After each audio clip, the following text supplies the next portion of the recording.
7 नवंबर 2025 तर्जुमान काबिल लिसान अख्तर सानी आरिफ बिल्ला शेखुल हदीस शेखुल उलमा हज़रत मौलाना शाह अब्दुल मतीन बिन हुसैन साहिब दामत बरकातुहुम रज़ीम शान इस्लाही बयान নুরানী তালিমুল কোরআন মাদ্রাসা, নতুন দক্ষিণপাড়া, ধামরাই, ঢাকা। আল্লাহ আস্তাগফিরুল্লাহ, আস্তাগফিরুল্লাহ।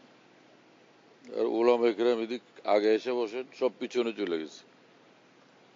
মুখাতাবিন তো সামনে থাকাছে, উলামাদের এক অভ্যাস সব স্টেজের পিছনে গিয়ে বসে থাকে। কি তরিকা? রাসূলুল্লাহ সাল্লাল্লাহু আলাইহি ওয়াসাল্লাম বলছে সব সাহাবীরা উলামারা পিছনে গিয়ে বসতেন না সামনে বসতেন। আপনারা এই নিজাম কেন বানাচ্ছেন? হ্যাঁ, তাম মাহফিলের মধ্যে সব উলামা পিছিয়ে বসে থাকে। যারা বাবরকত মানুষ, চেহারাতে মাশাআল্লাহ ইলমের নূর, খাশিয়াতে ইলাহিয়া নূর, মোহাব্বত মারিফত নূর, তারা সামনে থাকলে তো মিন জানিবিল্লাহ বরকত হয়। হ্যাঁ, মাওলানা রুমি রহমাল্লাহ বলছেন যে পেশেমা বাসি কে বক্তে মাসা, হে উলামা আউলিয়া সামনে বসো ভাই, সামনে থাকো। পেশেমা বাসি কে বক্তে মাসা, তাহলে আমার কিসমত খুলবে।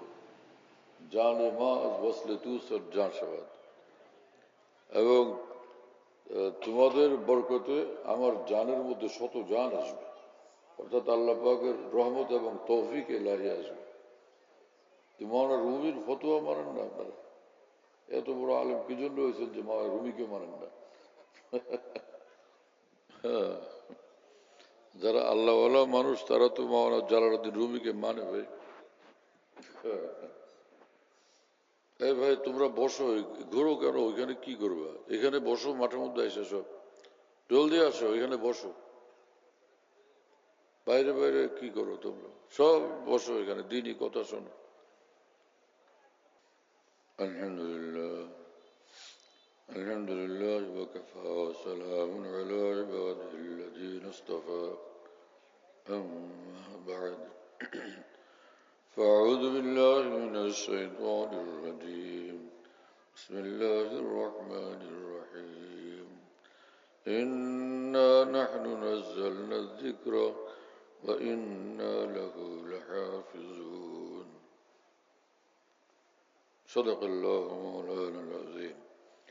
وقال رسول الله صلى الله تعالى عليه وسلم: إن الله يرفع بهذا القرآن أقواما ويضع به آخرين. وقال عليه الصلاة والسلام: من سلك طريقا يلتمس فيه علما سهل الله له به طريقا إلى الجنة. وسئل رسول الله صلى الله تعالى عليه وسلم: من أولياء الله؟ قال: الذين إذا رؤوا ذكر الله. আল্লাহ তাআলা আমাদের সকলকে মাফ করেন, সকল মুসলমানকে মাফ করে দেন, আমাদের সকলকে আল্লাহওয়ালা বানায় দেন, জান্নাতুল ফিরদাউস আমাদের জন্য মঞ্জুর করেন, জাহান্নাম থেকে আমাদেরকে বাঁচান, সচ্চা মুসলমান কামিল মোমেন আমাদেরকে বানান, এবং জিন্দগিকে আল্লাহর মহব্বত এবং আল্লাহর বন্দেগী এবং ইয়াদ-ই ইলাহি বানায় দেন। और भाई जिंदगी कामयाब हो যখন জিন্দগি মাওলা বলা হয়। নমরুদের জিন্দগি কামিয়াব, ফেরাউনের জিন্দগি কামিয়াব, আবু লাহাব আবু জাহাল হলে কামিয়াব। হ্যাঁ, জিন্দগি কামিয়াব হয় ইমানের সূত্রে যখন আল্লাহর সঙ্গে সম্পর্ক পয়দা হয়, তাকওয়া এবং নেক আমলের সূত্রে বান্দা আল্লাহ পাকের অনুগত বাধ্যগত বান্দা হয়। অন্তরে ইমানের নূর আর জিন্দগি নূরের জিন্দগি। শয়তানের আহ্বান থেকে সে দূরে, নফসের গোলামি থেকে দূরে গোলামি করে মহান রব্বুল আলমিনের। नहीं हो किसी का तो क्यों हो किसी का, उन्हीं का हुआ जा रहा हूं। আমি অন্য কারো না, আমি মহান আল্লাহর। আল্লাহর হয়ে বাঁচবো, আল্লাহর হয়ে মরবো, আল্লাহর হয়ে আমি আল্লাহর কাছে যাব। ওয়ালা তামুতুন্না ইল্লা ওয়া আনতুম মুসলিমুন। কোরআনে কারিমে মহান রব্বুল আলামিন বলেন যে একদম আমার হও, অন্যদের কোনো চিহ্ন তোমার মধ্যে না থাকে। ইত্তাকুল্লাহ হাক্কা তুকাতিহ, হে ঈমানওয়ালারা একদম খাঁটি ভাবে আল্লাহর হয়ে যাও, গায়রুল্লাহর থাকবা না। হ্যাঁ হ্যাঁ, ওয়ালা তামুতুন্না ইল্লা ওয়া আনতুম মুসলিমুন, এবং মরবা একদম আমার হয়ে মরবা। মরবা তো আমার হয়ে মরো। জিন্দিগির প্রতিটি বিন্দু, জিন্দিগির প্রতিটি মুহূর্ত যেন সাক্ষী হয় এই বন্দা মাওলার। হ্যাঁ, ভোরবেলা সে নামাজওয়ালা, দুপুরে নামাজওয়ালা, আসর মাগরিব এশাতে নামাজওয়ালা, সেজদাওয়ালা। আমি আল্লাহর কসম করে বলি, এক এক সেজদা লক্ষ কোটি বাদশাহের চেয়ে দামি। মৌলানা জালালউদ্দিন রুমি রহমতুল্লাহ আলাইহি সারা পৃথিবীর শ্রেষ্ঠ এক ওলি ছিলেন। বুখারী শরীফ পড়াইতেন, আবার বহুত বড় আরেফ বিল্লাহ ছিলেন। অনেক মানুষ মনে করে এই মানুষ খালি বুজুর্গ ছিলেন, এলেম কালাম ছিল না। জানে না লোকেরা, আর জানবার ফিকিরও নাই, চেষ্টাও নাই। ওই সকল বুজুর্গানের সঙ্গে সম্পর্ক নাই যাদের উসিলাতে এইরকম আউলিয়াদের খবর পাবে। হ্যাঁ, এটা একটা জিন্দিগি হলো, এলেম কালাম আছে কিন্তু যারা আল্লাহওয়ালা তাদের সঙ্গে সম্পর্ক নাই।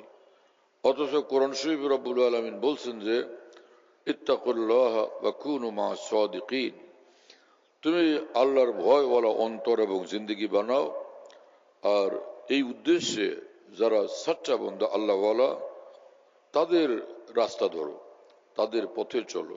মুস্তানাদ রাস্তে वही माने गए जिनसे हो के तेरे दीवाने गए, लौटा है जितने फरजाने गए तब मंजिल सिर्फ दीवाने गए।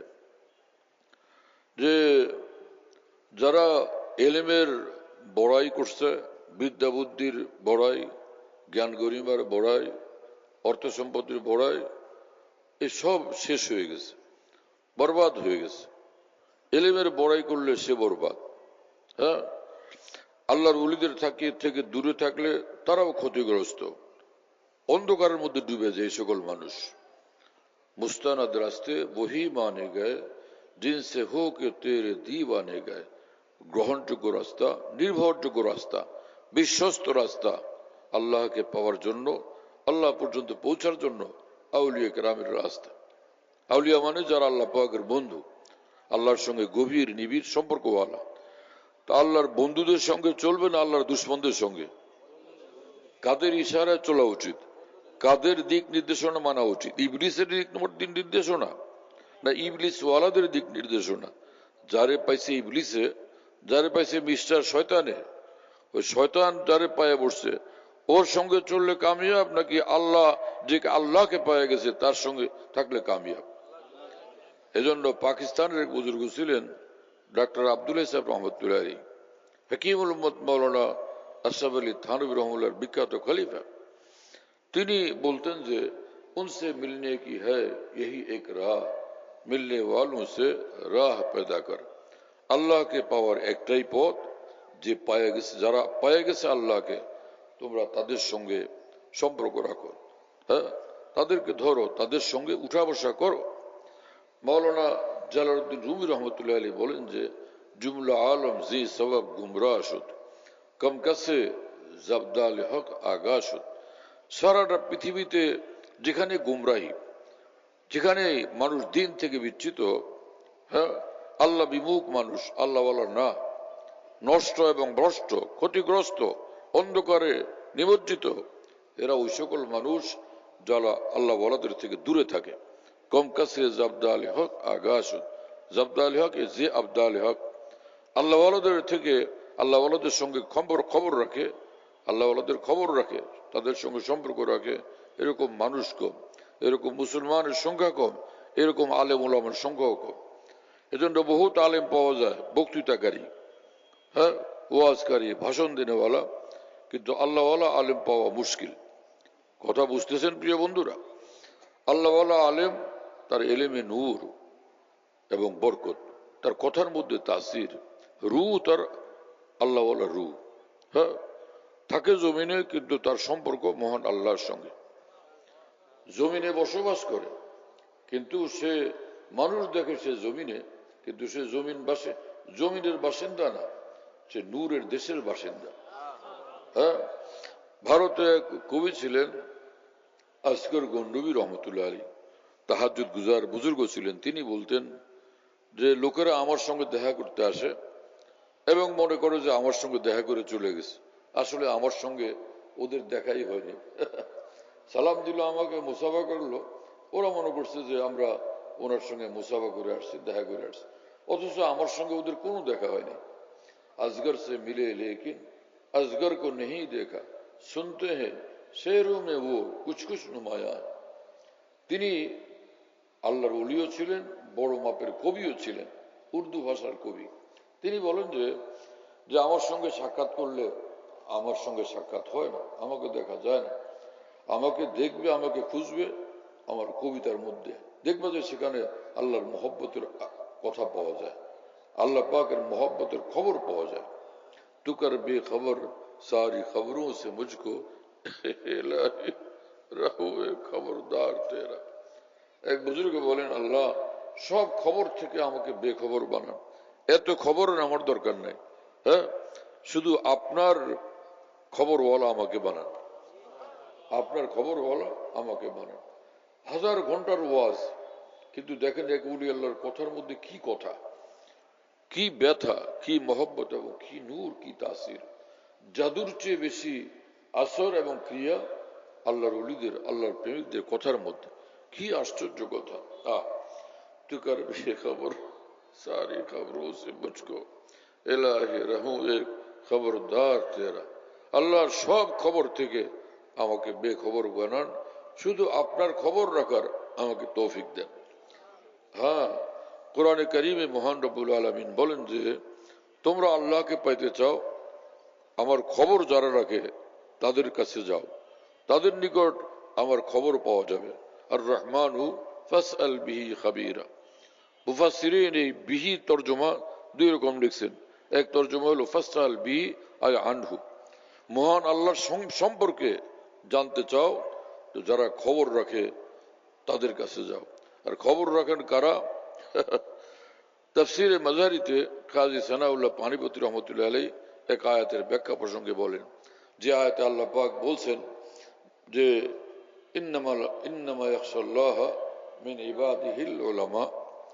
আল্লাহ পাক বলেন যে আল্লাহকে ভয় করার মতো ভয় করে, আল্লাহর পূর্ণ আনুগত্যশীল জিন্দিগি বানায়, বন্দেগীওয়ালা কামিল জিন্দিগি বানায় উলামায়ে কেরাম। এতে মাদ্রাসার দাওরা পর্যন্ত যারা পড়ছে হুজুররা অনেকে খুশি হয়, আমাদের কথা বলতেছে। মাথা ঠিক থাকলে এই কথা বলা সম্ভব হয়? হ্যাঁ, যে এলিম কালাম কিছু পড়লে আর পড়াইলে, বুখারী শরীফ 100 বছর পর্যন্ত 1000 বছর পড়াইলে সে মনে করলো আমি কোরআন শরীফে যে আলেম ওলামার কথা, আমি সে একজন আলেম। এটা কিভাবে চিন্তা করা যায়? কিছু বুঝেই নেই কথা, ইয়াখশাল্লাহ শব্দটা বুঝেই নেই। এই খাসিয়তকে লোক আবি তর্জমা মনে করছে। আবিদানি করতে মানে আল্লাহরে ভয় পাওয়া, ভয় পাওয়া, আল্লাহরে ভয় পাইলো, একটুখানি ভয় হয়ে গেল, তো ভুল। খাসিয়তে ইলাহিয়া মানে আল্লাহ পাকের আজমত, মহত্ব, বড়ত্ব, হ্যাঁ, এই পরিমাণ তার অন্তরে পয়দা হয়ে গেছে, জীবনের প্রতিটি বিন্দু আল্লাহর হুকুমের অধীন হয়ে গেছে। এটাকে খাসিয়তে ইলাহিয়া বলে। খাসিয়তে ইলাহিয়া সমগ্র জীবনের উপর মোহিত হয়, অন্তরাত্মা এবং জীবনের প্রতিটি বিষয়ের উপরে মোহিত হয়। তো আল্লাহর ভয় এবং আল্লাহর আনুগত্যওয়ালা জিন্দিগি যখন বানায়, তখন সে ইয়াখশাল্লাহর মেজদাক হয়। তখন বোঝা গেল সে আল্লাহর ভয়ওয়ালা জিন্দিগি। মিশা কথা কয়, বুখারী শরীফ পড়ায়। হ্যাঁ, খতিব সাহেব ভালো বয়ান করেন, কিন্তু ঘরের মধ্যে সরি পর্দা নেই, খালাতো বোন, মামাতো বোন, ফুয়াতো বোনের সঙ্গে পর্দা নেই, ভাবির সঙ্গে পর্দা নেই। অথবা খুব মাথায় পাগড়ি, গোল গোল কর্তা, লম্বা কর্তা, জুব্বা, দাড়ি বড় বড়, কিন্তু রাস্তায় গেলে মেয়েদেরকে দেখে। এইরকম হাজার হজ করে নেওয়া, হাজার হজ যে করলো, হাজার বুখারী যে পড়লো, এখনো সে আল্লাহ ওয়ালা হয়নি। কথা বুঝতেছেন? একটা কবিরা গুনার অভ্যাস যার মধ্যে আছে আর বাকি কোনো গুনাহ করে না, ফরজ ওয়াজিব একটাও ছাড়ে না, কিন্তু একটা মাত্র গুনাহ আছে, সেটা মিথ্যা কথা, অথবা সেটা হলো কুদৃষ্টি, অথবা মানুষের উপর জুলুম, অথবা পরের হক নষ্ট করে। একটা মাত্র কবিরা গুনাহ যার মধ্যে আছে, সে কামেল মুমিন না, সে ওলি আল্লাহ না। কি কথা বুঝতেছেন প্রিয় বন্ধুরা? আল্লাহ আমাদেরকে বুঝ দেন এবং তৌফিক দেন। তো এই জন্য কাজী সানাউল্লাহ পানিপতি রহমতুল্লাহের মতো আজীব মানুষ, এত বড় ফকি মুহাদ্দিস, হানাফি মযহাবের ব্যারিস্টার, তিনি তাফসীর মাজারিতে এই আয়াতের তর্জমা করেছেন, আল উলামা আল আরিফুনা বিল্লাহ ওয়া সিফাতিল্লাহ। হ্যাঁ, যে এখানে আলেম মানে আল্লাহর মারিফত, আল্লাহর সিফাত এবং গুণাবলীর মারিফত যার মধ্যে আছে। হ্যাঁ, যে আল্লাহকে চিনে তো সে আল্লাহকে মানে, চিনেই না তো মানবে কোথা থেকে? চিনেই না।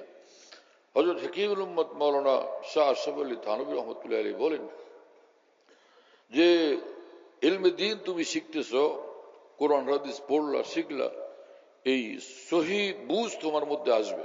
সহি বুঝ লোকেরা এমনি ঘুরে ঘাড়ে দিনের কথা কয়েকটা শিখে মনে করো আমি খুব সহি বুঝওয়ালা, কাল হাসরের মাঠে আল্লাহর সামনে দাঁড়াইলে তখন খবর হবে কতটুকু বুঝওয়ালা। কথা বুঝতেছেন প্রিয় বন্ধুরা? যে দিন বুঝে সে সব সময় শরীয়ত সুন্নতের আমলের নূরের মধ্যে ডুবে থাকে, নূরের জিন্দেগির বাইরে সে যায় না।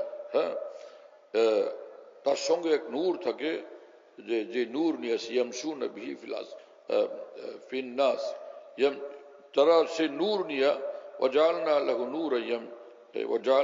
নূরা ইয়ামশি বিহি ফিন নাস, আল্লাহ পাক এক নূর দিয়ে দেন।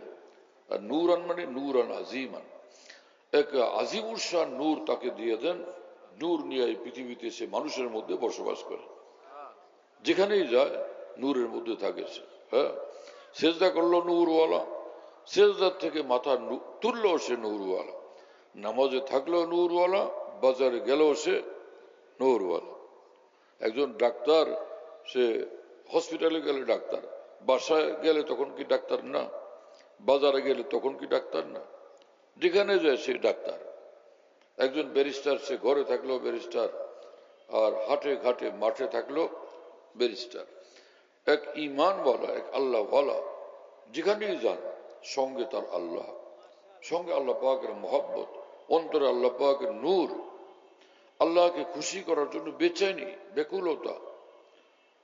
হযরত হাকিমুল উম্মত মুজাদ্দিদুল মিল্লাত মাওলানা শাহ আশরাফ আলী থানভী রহমতুল্লাহ আলাইহি বলেন যে আমি সব মুসলমানদেরকে বিশেষভাবে তাকিদ করে বলি, আপনারা সবাই যেখানে থাকবেন, যখন যে হালতে থাকবেন, যেখানেই থাকবেন, আল্লাহর মহব্বতে বেচাইন থাকবেন, আল্লাহর মহব্বতে বেচাইন থাকবেন। হাতে কাজ, অন্তরে আল্লাহর মহব্বত, হাতে কাজ, অন্তরে আল্লাহর ভালোবাসার ব্যাকুলতা, বেচাইনি। মজনু লায়লার পাগল ছিল। মজনু হাজারো মানুষের মধ্যে থাকলো, অন্তর তার লায়লার জন্য ছটফট করে। কি কথা বুঝতেছেন? মজনুর কথা শুনছেন না? অনেক মানুষ এটাকে বলে যে বানানো কিসসা। যারা বানানো কিসসা বলে তারা ইতিহাস জানে না, ভুলের মধ্যে আছে। লায়লা মজনু আপন চাচাতো ভাই বোন ছিলেন। তো মজনু সে লায়লার পাগল, সে রাস্তার মধ্যে বালুর মধ্যে লেখে আঙ্গুল দিয়ে। লোকেরা জিজ্ঞেস করলো যে কি লেখো? বললো যে গুফত মশকে নাম লায়লা মিকুনাম খাতেরে খুদরা তাসাল্লি মিদেহাম, আমি আমার প্রিয় তোমার লায়লার নাম মাটির মধ্যে লিখি, বালুর মধ্যে লিখি, এর দ্বারা আমি শান্তি পাই, আরাম পাই, মজা পাই। হ্যাঁ, আমি খুশি হই, আমি এর মধ্যে আনন্দ পাই। এবং কুকুর যাইতেছিল, মজনু দৌড়ে কুকুরের পায়ে চুমা দিল। লোকেরা বলল তুমি ভদ্র ঘরের সন্তান, তুমি কুকুরের পায়ে চুমা খাও, এত নিচে কেন নামলা? সে বলল যে যে এটা তোমরা বুঝবা না, তোমরা আসলে এর ব্যাখ্যা, এর রহস্য জানো না। পায়ে সাক বসিদা মজনু হালকে কুরসি নিচে ভূত গোফত সাক গাহে গাহে কোয়ে লাইলা রফতাবুত। মজনু বলল যে এই কুকুরটা আমার লায়লার গলিগলিতে ঘুরতেছিল, আমি দেখছিলাম। লায়লার মহব্বতে লায়লার গলির কুকুরকে ভালোবাসি, সেজন্য ওর পায়ে চুমু খেয়ে আমি। কথা বুঝতেছেন প্রিয় বন্ধুরা? আমরুয়ালা দিয়ারে দিয়ারে লায়লা উকাব্বিলু জাল জিদারা ওয়াজাল জিদারা, অনেকে এটারে পরে উকাব্বিলু জাল জিদারি ওয়াজাল জিদারি ওয়াজাল জিদারা, নানান তাল পড়ে। এখানে যা তো হয় না, মারফা না, এই দেওয়াল সেই দেওয়াল, এটা কি হবে এখানে? তাহলে দুইটারই একেরাব হবে না। উকাব্বিলু, এখানে যা মানে ওই যে জুলমাল, সেটা কিন্তু এটা না, যা এখানে ইসমি ইশারা। উকাব্বিলু জাল জিদারা ওয়াজাল জিদারা ওমা হুব্বু দিয়ারে শাগাফনা কলবি ওয়ালাকিন হুব্বু মান সাকানা দিয়ারা। মজনু বলে যে এখানে অলিতে গলিতে ঘুরি, আমি এই দেওয়ালে চুমু খাই, সে দেওয়ালে চুমু খাই, ওই মাটিকে চুমু খাই। হ্যাঁ, আমি আসলে দেওয়ালকে চুমু খাই না। এই গলিতে যিনি থাকেন, আমি তার ভালোবাসায় তার দেওয়ালকে, হ্যাঁ, তার মাটিকে পর্যন্ত চুমু খাই। কথা বুঝতেছেন প্রিয় বন্ধুরা? এবং এই লায়লা যখন মৃত্যু হয়, লায়লার মৃত্যু হলে লায়লার বাবা এবং আত্মীয় স্বজনরা তাড়াতাড়ি তাকে কবর দিয়ে দিছে, দাফন করে ফেলছে। মজনুকে খবর দেয়নি, কারণ ও আসলে ডিস্টার্ব করবে, বিশৃঙ্খলা করবে, জয় ঝামেলা করবে।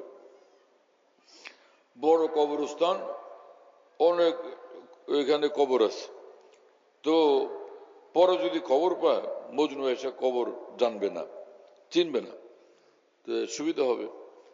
এই জন্য এই দাফন করছে যে মজনুকে খবর দেয়নি। কিছুদিন পরে লোকেরা বলছে যে তোমার লায়লা তো নাই, মারা গেছে। আরে, সে আসছে, কোন কবরস্থানে তাকে দাফন করা হলো সেখানে গেছে।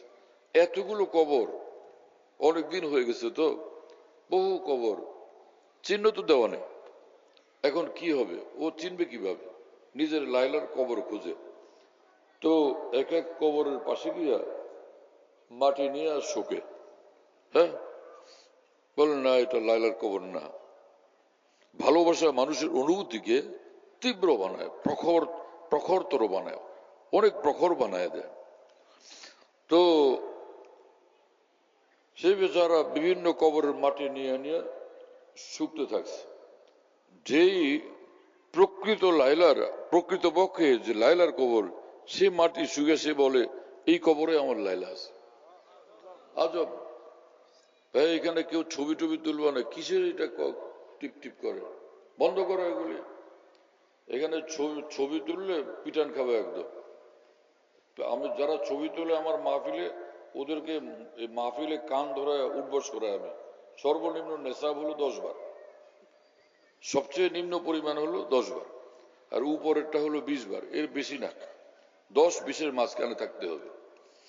কাজে সব সাবধান, কোনো হুজুর আর মিস্টার কাউকে ছাড়ি না আমি, খুব সাবধান। এই লানতের কাম কেউ এখানে করবে না। আর ডান্ডা দেখো তো, লাঠি খাড়া করো, লাঠিটা দেখো, এই যে আলো তো ওদিক কমে গেছে। এই লাঠি আমি এই যে যেখানে কঙ্কর মারে, পাথর মারে হাজি সাহেবরা, জামারাত, সে ওইটার কাছে ইবনে বিন দাউদ থেকে আমি এটা কিনছি।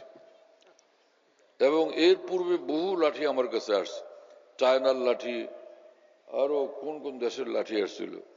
পিটান দিলে ওটা ভেঙে যায়, এত সুন্দর লাঠি, মোটা সোটা মজবুত। এক পিটান দিলে, 3 পিটান দিলে ভেঙে যায়। কিন্তু এই লাঠি দিয়ে এই পর্যন্ত অনেক পিটান দেওয়া হয়েছে, কিন্তু লাঠি খুব মজবুত, অত্যন্ত মজবুত। একটা খাইলেই বুঝে আসবে যে কতটা মজবুত।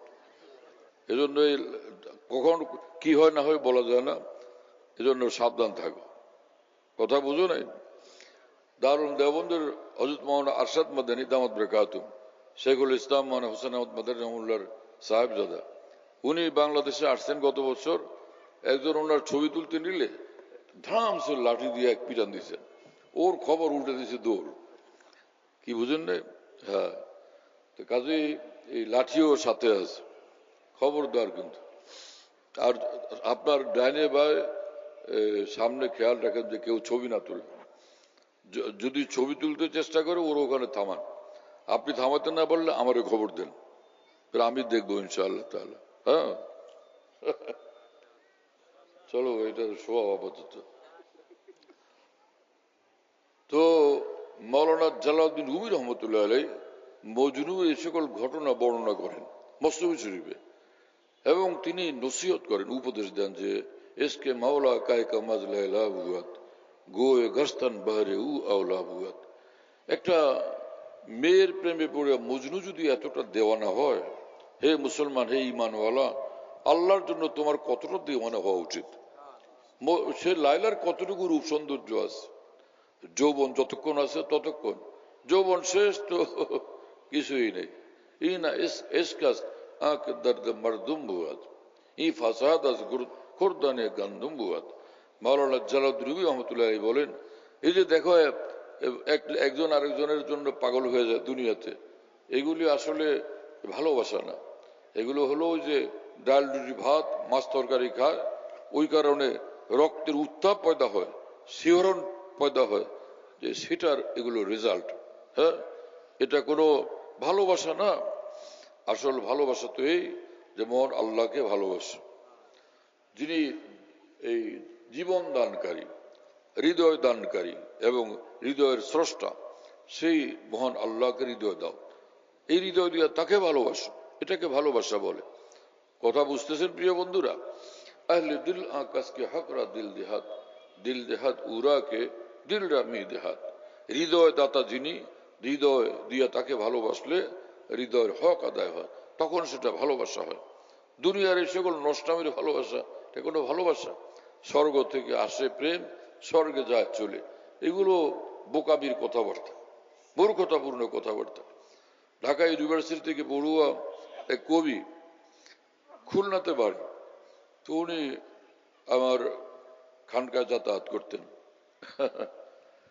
একবার জুমার নামাজ পড়তে গেছেন, এমনি ওখানে কাজে গিয়া হঠাৎ জুমা পড়ছেন। তো আমার 1700 কবিতা আছে কমপক্ষে, আলহামদুলিল্লাহ। তো জুমার পরের মজলিসে কবিতা কিছু পড়ে শিল্পী মানুষেরা, তো ওই কবি কবিতা শুনছেন। পরে মজলিসের পরে জুমার নামাজের পরে খানকায় গিয়া বলেন যে কবিতা আমিও লিখি, আপনিও লেখেন, আমার কবিতা যেখানে শেষ সেখান থেকে আপনারটা শুরু হয়, তো আমাকে বায়াত করেন। পরে উনি বায়াত হলেন। যে কবিতা শোনানোর লোক আছে, কেউ শুনতে চাইলে মাঝখানে হোক শেষে হোক শোনানো যাবে ইনশাল্লাহ। এমনি শোনানোর সিস্টেম হলো শুরুতে একটু পড়ে, কিন্তু আজকে তো আইসা আমি হঠাৎ খুতবা শুরু করলাম, বয়ান শুরু করলাম, বেচারা আর পড়ার সুযোগ পায়নি।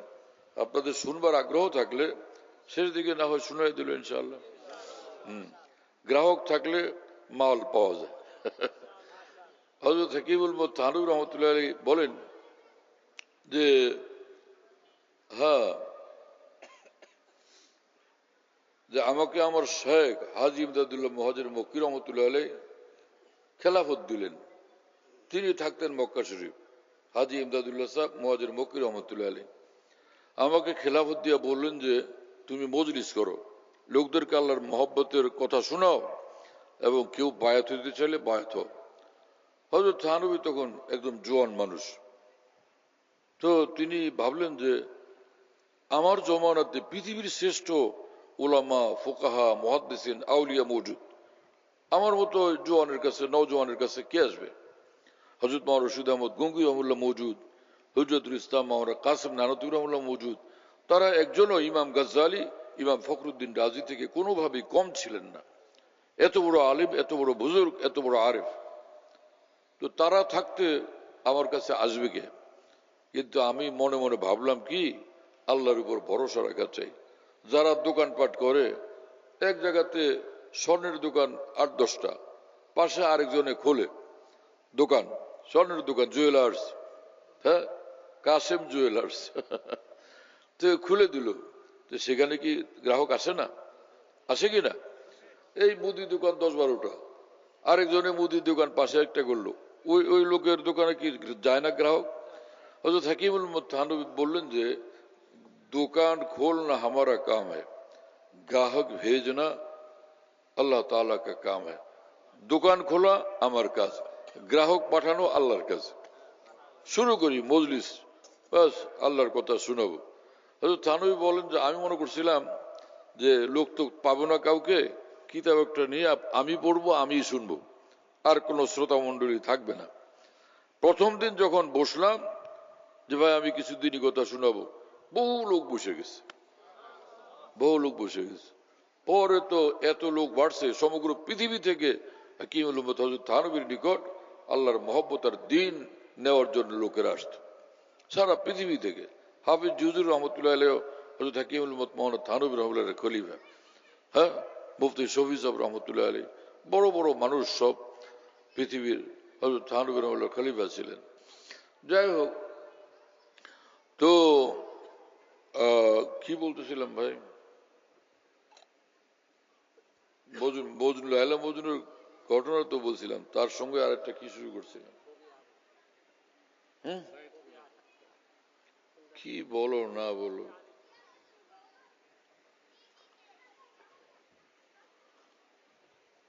পদ্মার ইলিশ এত খাও, তেলগুলো যায় কোন দিকে?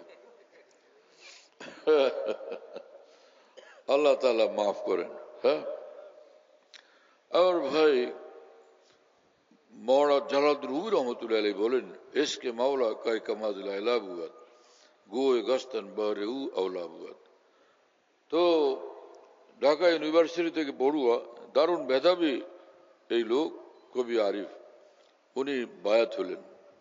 হ্যাঁ, তো উনি মজলিসে বসতেন, বয়ান শুনতেন, তো প্রায় শুনতেন যে দুনিয়ার লাইনের ভালোবাসা, ছেলেরা ছেলেদের সঙ্গে ভালোবাসা করে, মেয়েদের সঙ্গে ভালোবাসা করে, আর তারা সে পার্কে গিয়া ওইখানে একসাথে এক পাশাপাশি টেবিলে বসে আর ভালোবাসার সাক্ষী বানায়, আকাশ সাক্ষী, জমিন সাক্ষী, বসুন্ধরা সাক্ষী, পৃথিবী সাক্ষী, চাঁদতারা সাক্ষী, আমি তোমাকে ভালোবাসি, হৃদয় থেকে ভালোবাসি, কান্নাকাটি, চোখের পানি, লা হাওলা ওয়ালা কুওয়াতা ইল্লা বিল্লাহ।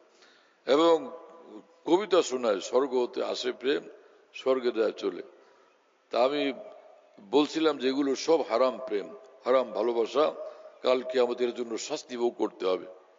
আর আল্লাহকে যারা ভালোবাসবে তারা সম্মানিত হবে এবং পুরস্কৃত হবে। তো কবি আরিফ পরে আমার রুমে আসছেন, খানা খাবেন, পরে বললেন যে আমরা তো এতদিন এটাই জানতাম যে যত প্রেম আমাদের স্বর্গ হতে আসে প্রেম, স্বর্গ দেয় চলে। এখানে এসে না ধরে গেলাম যে এই প্রেম ঠিক না, এটা গোলমাল। এটা প্রেম না, এটা গোলমাল। এটা আমাদের কথা না, মাওলানা জালালউদ্দিন রুমি রহমাতুল্লাহ আগেই বলে গেছেন, এই না ইশকাস্ত আঁকে দর্দ মরদুম বুয়াত, এই ফাসাদ আজ খুরদানে গন্দুম বুয়াত। তো মজনু লায়লার পাগল ছিল। মাওলানা রুমি রহমাতুল্লাহ বলেন যে একটা মেয়ের পাগল হইয়া তার এই অবস্থা, খানা দানা ঘর বাড়ি সব বাদ, কুত্তার পায়ে চুমা দিয়া বলে যে লায়লার ভালোবাসা চুমা দিলাম। হ্যাঁ, যার কাছে তুমি আল্লাহর মহব্বত শিখবা, দিন শিখবা, এতটা কেন তাকে ভালোবাসতে পারলা না এবং তাকে কেন সম্মান করতে পারলা না? কিছুই জানে না লোক, মূর্খ মানুষ, আলু বেচে, কাঁচামরিচ বেচে, দুই চার কথা শিখলো, এখন মুআল্লিমে উম্মত, সারা পৃথিবী ঘুরে ঘুরে সে ইসলাম শিক্ষা দেয়, অথচ নিজের ইসলামের কোনো খবর নেই, এখনো নিজের লুঙ্গি নাই, সারা পৃথিবীকে লুঙ্গি ফ্রি বিতরণ করার জন্য গেছে। লোকেরা জিজ্ঞেস করলো তোমার লুঙ্গি কই, বলে সেটা পরে, আগে অন্যদের দিয়ে নি। এই কোনো কথা? আগে নিজে দিন শিখো, ফের লোকদেরকে দিন শিখাইতে যাও।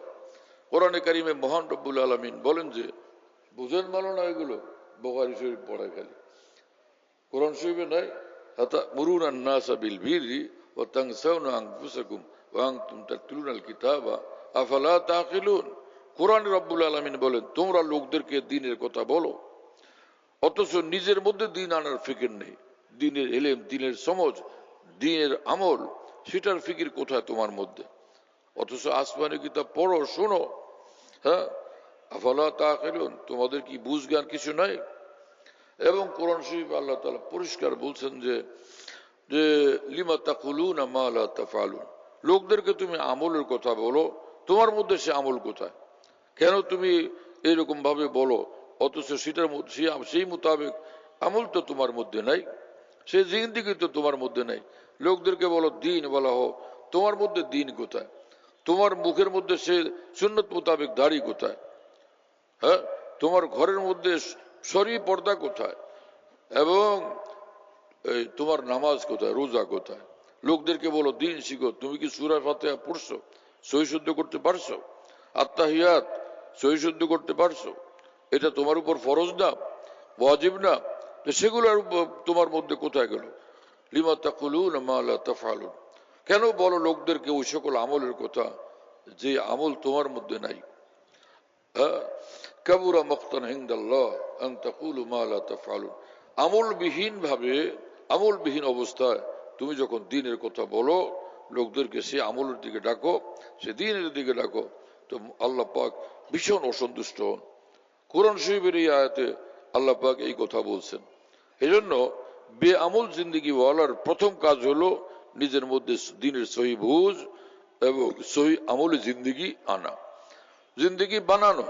কিছুই জানে না, মুখে দাড়িও নাই, এখন ইসলামী পোশাক আশাকও নাই, খ্রিস্টানদের মতো পোশাক আশাক। সেই ইসলামের প্রচারক, ইসলামের শিক্ষক, মুআল্লিমে ইসলাম এবং মুআল্লিমে উম্মত হয়ে গেছে। কোরআন সুন্নাহর সঙ্গে এটার মিল কোথায় প্রিয় বন্ধুরা? সাহাবায়ে কেরাম রাসূলুল্লাহ সাল্লাল্লাহু আলাইহি ওয়াসাল্লামের নিকট থেকে দ্বীন গ্রহণ করতেন, একদম পুরা দ্বীনদার হয়ে যেতেন, আপাদমস্তক সম্পূর্ণ দ্বীনদার, দিনের রাতে সব সময় পূর্ণ দ্বীনওয়ালা। হ্যাঁ, শরীয়ত সুন্নত মোতাবেক জিন্দগিতে তাদের আমল, তার মানে তারা নমুনা মডেল, ইসলামের মডেল, দ্বীনের মডেল। ফের তারা লোকদের কাছে দ্বীনের কথা পৌঁছাইতেন এবং তাদেরকে রাসূলুল্লাহ সাল্লাল্লাহু আলাইহি ওয়াসাল্লাম বলতেন, বাল্লিগু আন্নি ওয়ালাউ আয়া। হে আমার সাহাবীরা, তোমরা আমার নিকট থেকে যে কোনো একটা কথা পাও আল্লাহর দ্বীনের, পৌঁছাও আল্লাহর বান্দাদেরকে। এই অশিক্ষিত মূর্খদেরকে বলছেন এই কথা। যে সাহাবীদের মধ্যে দ্বীনের গভীর বোধ ছিল, কামেল দ্বীন ছিল, কামেল আমলি জিন্দেগি ছিল, তাদেরকে রাসূলুল্লাহ সাল্লাল্লাহু আলাইহি ওয়াসাল্লাম এই কথা বলছেন। জাহেলদেরকে তো বলেন না। কি কথা বুঝতেছেন প্রিয় বন্ধুরা? লোকেরা দ্বীন বুঝে না, দ্বীন শেখে না। কোথা থেকে দ্বীন বুঝে, দ্বীন শিখে তো কে জানে? দ্বীন শিখতে হয় নবী রসুলদের নিকট থেকে, নবী রসুলদের অবর্তমানে ওলামায়ে দ্বীন থেকে দ্বীন শিখতে হয়। তখন সেই দ্বীন সুন্দর দ্বীন হয়, নির্ভুল দ্বীন হয়, বিশুদ্ধ দ্বীন হয়, এবং সেই দ্বীনের আমল তার জিন্দেগিকে কামিয়াব বানায়, জান্নাতুল ফেরদাউসের উপযুক্ত তাকে বানায়। কথা বুঝতেছেন প্রিয় বন্ধুরা? কি হলো আজকে আমাদের? এত মারাত্মক ভাবে মুসলমান এলোমেলো হয়ে গেছে যে ড্রাইভারের যদি মাথা খারাপ হয়, যাত্রীদের কোনো উপায় আছে? তো দ্বীনের ড্রাইভার এমন মাথা খারাপ লোকদেরকে যদি বানানো হয়, যারা কোরআন বুঝে না, হাদিস বুঝে না, দ্বীন বুঝে না, কোনো এলেম কালাম কিচ্ছু নাই, দ্বীনের কোনো সহি বুঝ নাই, এরকম লোককে যদি ড্রাইভার বানানো হয় উম্মতের গাড়ি চালানোর জন্য, সে নিজেও অ্যাক্সিডেন্ট করবে, যাত্রী সহ অ্যাক্সিডেন্ট করবে এবং গাড়ি সহ অ্যাক্সিডেন্ট করবে। কথা বুঝতেছেন প্রিয় বন্ধুরা? আফসোসের কথা তো এই, ওলামায়ে কেরাম যারা মাদ্রাসায় কোন রকম দাওরা হাদিসের কোর্স কমপ্লিট করেন, তাদের মধ্যে অধিকাংশই বুঝ নেই। কয়েকটা বই পুস্তক পড়লে, আমরা তো ঘরের লোক, ছোটবেলা থেকে আমরা মাদ্রাসায় পড়াশোনা করছি, মাদ্রাসার লাইনের সর্বোচ্চ ডিগ্রি পর্যন্ত, হ্যাঁ, যেটাকে এখন MA পাস বলে। কি MA পাস? যে জেনারেল লাইনে MA পাস করে, আর আল্লামা সাব্বির আহমদ উসমানী রহমুল্লাহ, মাওলানা রশিদ আহমদ গঙ্গুই রহমুল্লাহ, হুজ্জতুল ইসলাম মাওলানা কাসিম নানুতুবি রহমুল্লাহ, এত বড় বড় মানুষরা দাওরা হাদিস পর্যন্ত পড়ছেন, তারা সব MA পাস। কি পাগলামির কথাবার্তা! সারা পৃথিবী কাঁপত যাদের এলেমের ঝংকারে, সেই মানুষরা MA পাস বলা লজ্জাজনক বিষয়। আলেমে দিন কিসের MA পাস? কথা বুঝতেছেন প্রিয় বন্ধুরা? হইচই করতে করতে, সংগ্রাম করতে করতে MA পাসের একটা চোতা নেওয়া হয়েছে। এই চোতা না কবরের কাজে লাগবে, না হাসরের কাজে লাগবে। হ্যাঁ, এলেম কাজে লাগবে, এলমের নূর কাজে লাগবে। কথা বুঝতেছেন? এলমে দিন কাজে লাগবে, এলমে ওহী কাজে লাগবে। এই চোতার এক পয়সার কোনো মূল্য নেই।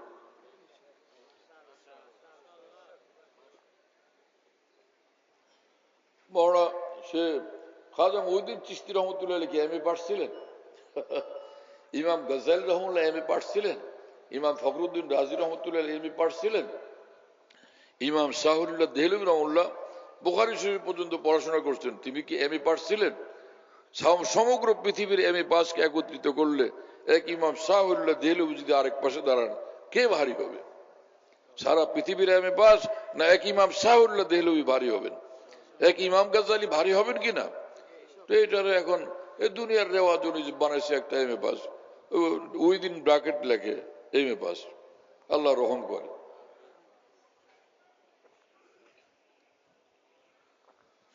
এজন্য এম এ পাস নিয়ে সন্তুষ্ট যারা, সে তারা আলেম হবে কোত্থেকে? আলেম হওয়ার জন্য জরুরি একদিকে ইত্তাকুল্লাহ, আর একদিকে অকুনু মা সাদিকিন, দুটোটা দরকার। কারণ আব্দুল্লাহ ইবনে মাসউদ রাদিয়াল্লাহু আনহু বিখ্যাত সাহাবী, হ্যাঁ, 4 খলিফার পরে তিনি সবচেয়ে সাহাবীদের মধ্যে সবচেয়ে বড় সাহাবী।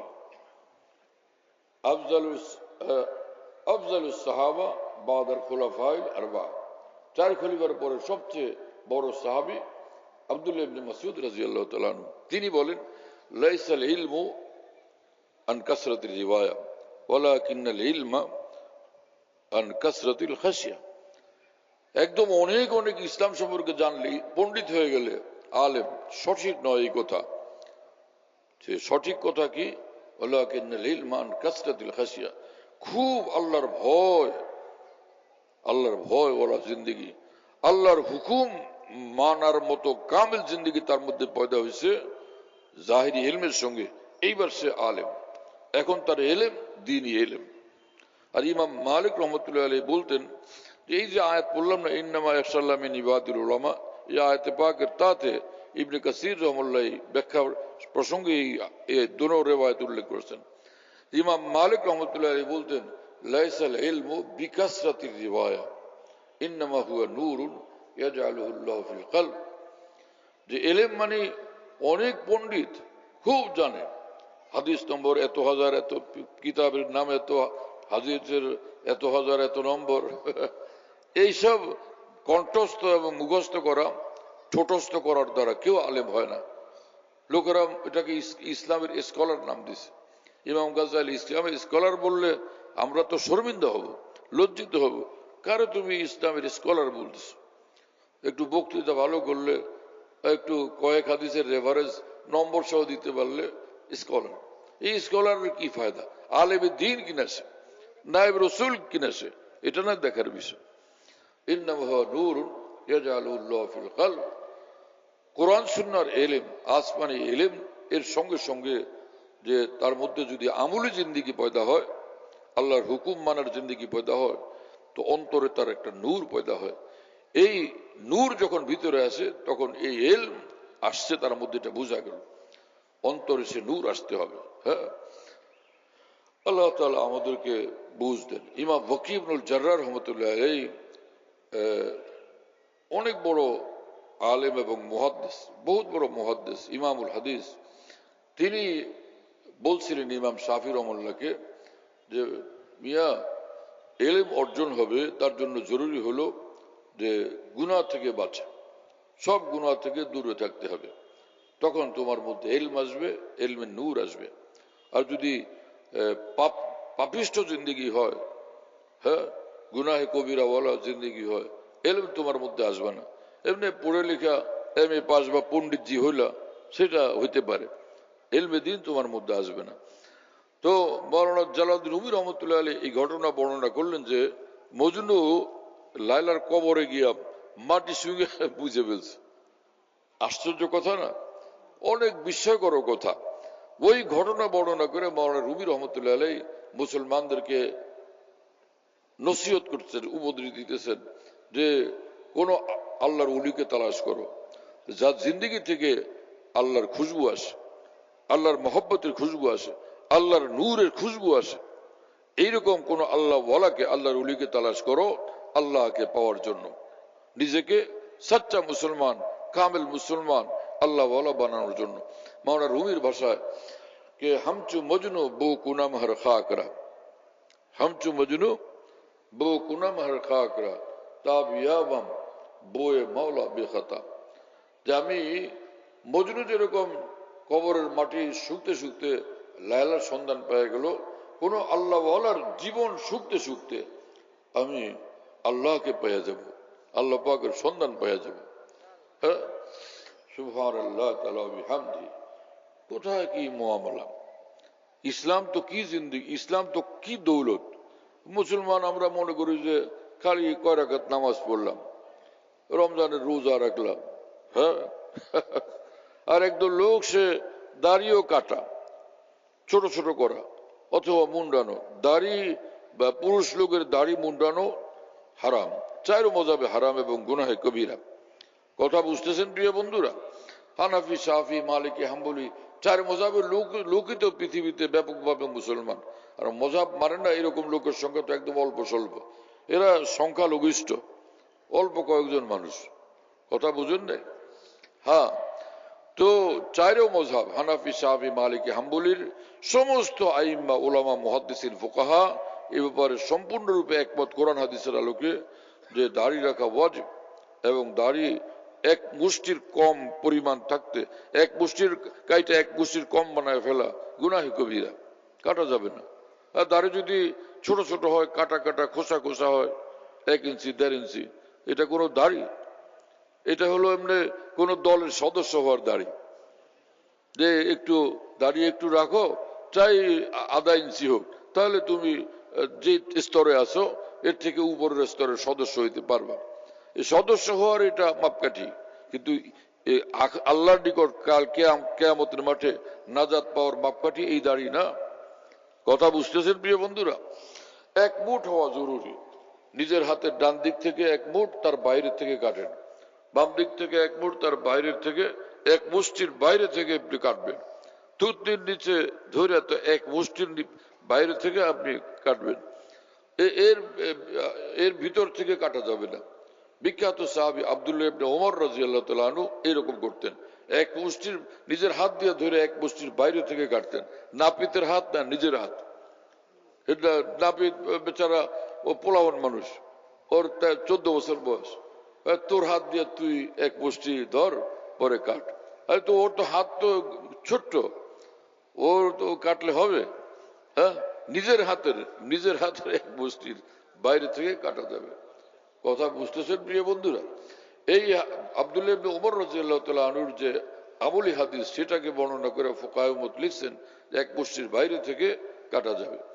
তো নিজের মধ্যে দ্বীন নাই, ইসলাম নাই, নিজে তুমি ইসলামের মডেল হইতে পারো নাই, ইসলাম জিন্দা করবা, ইসলাম কায়েম করবা, একামতে দ্বীন।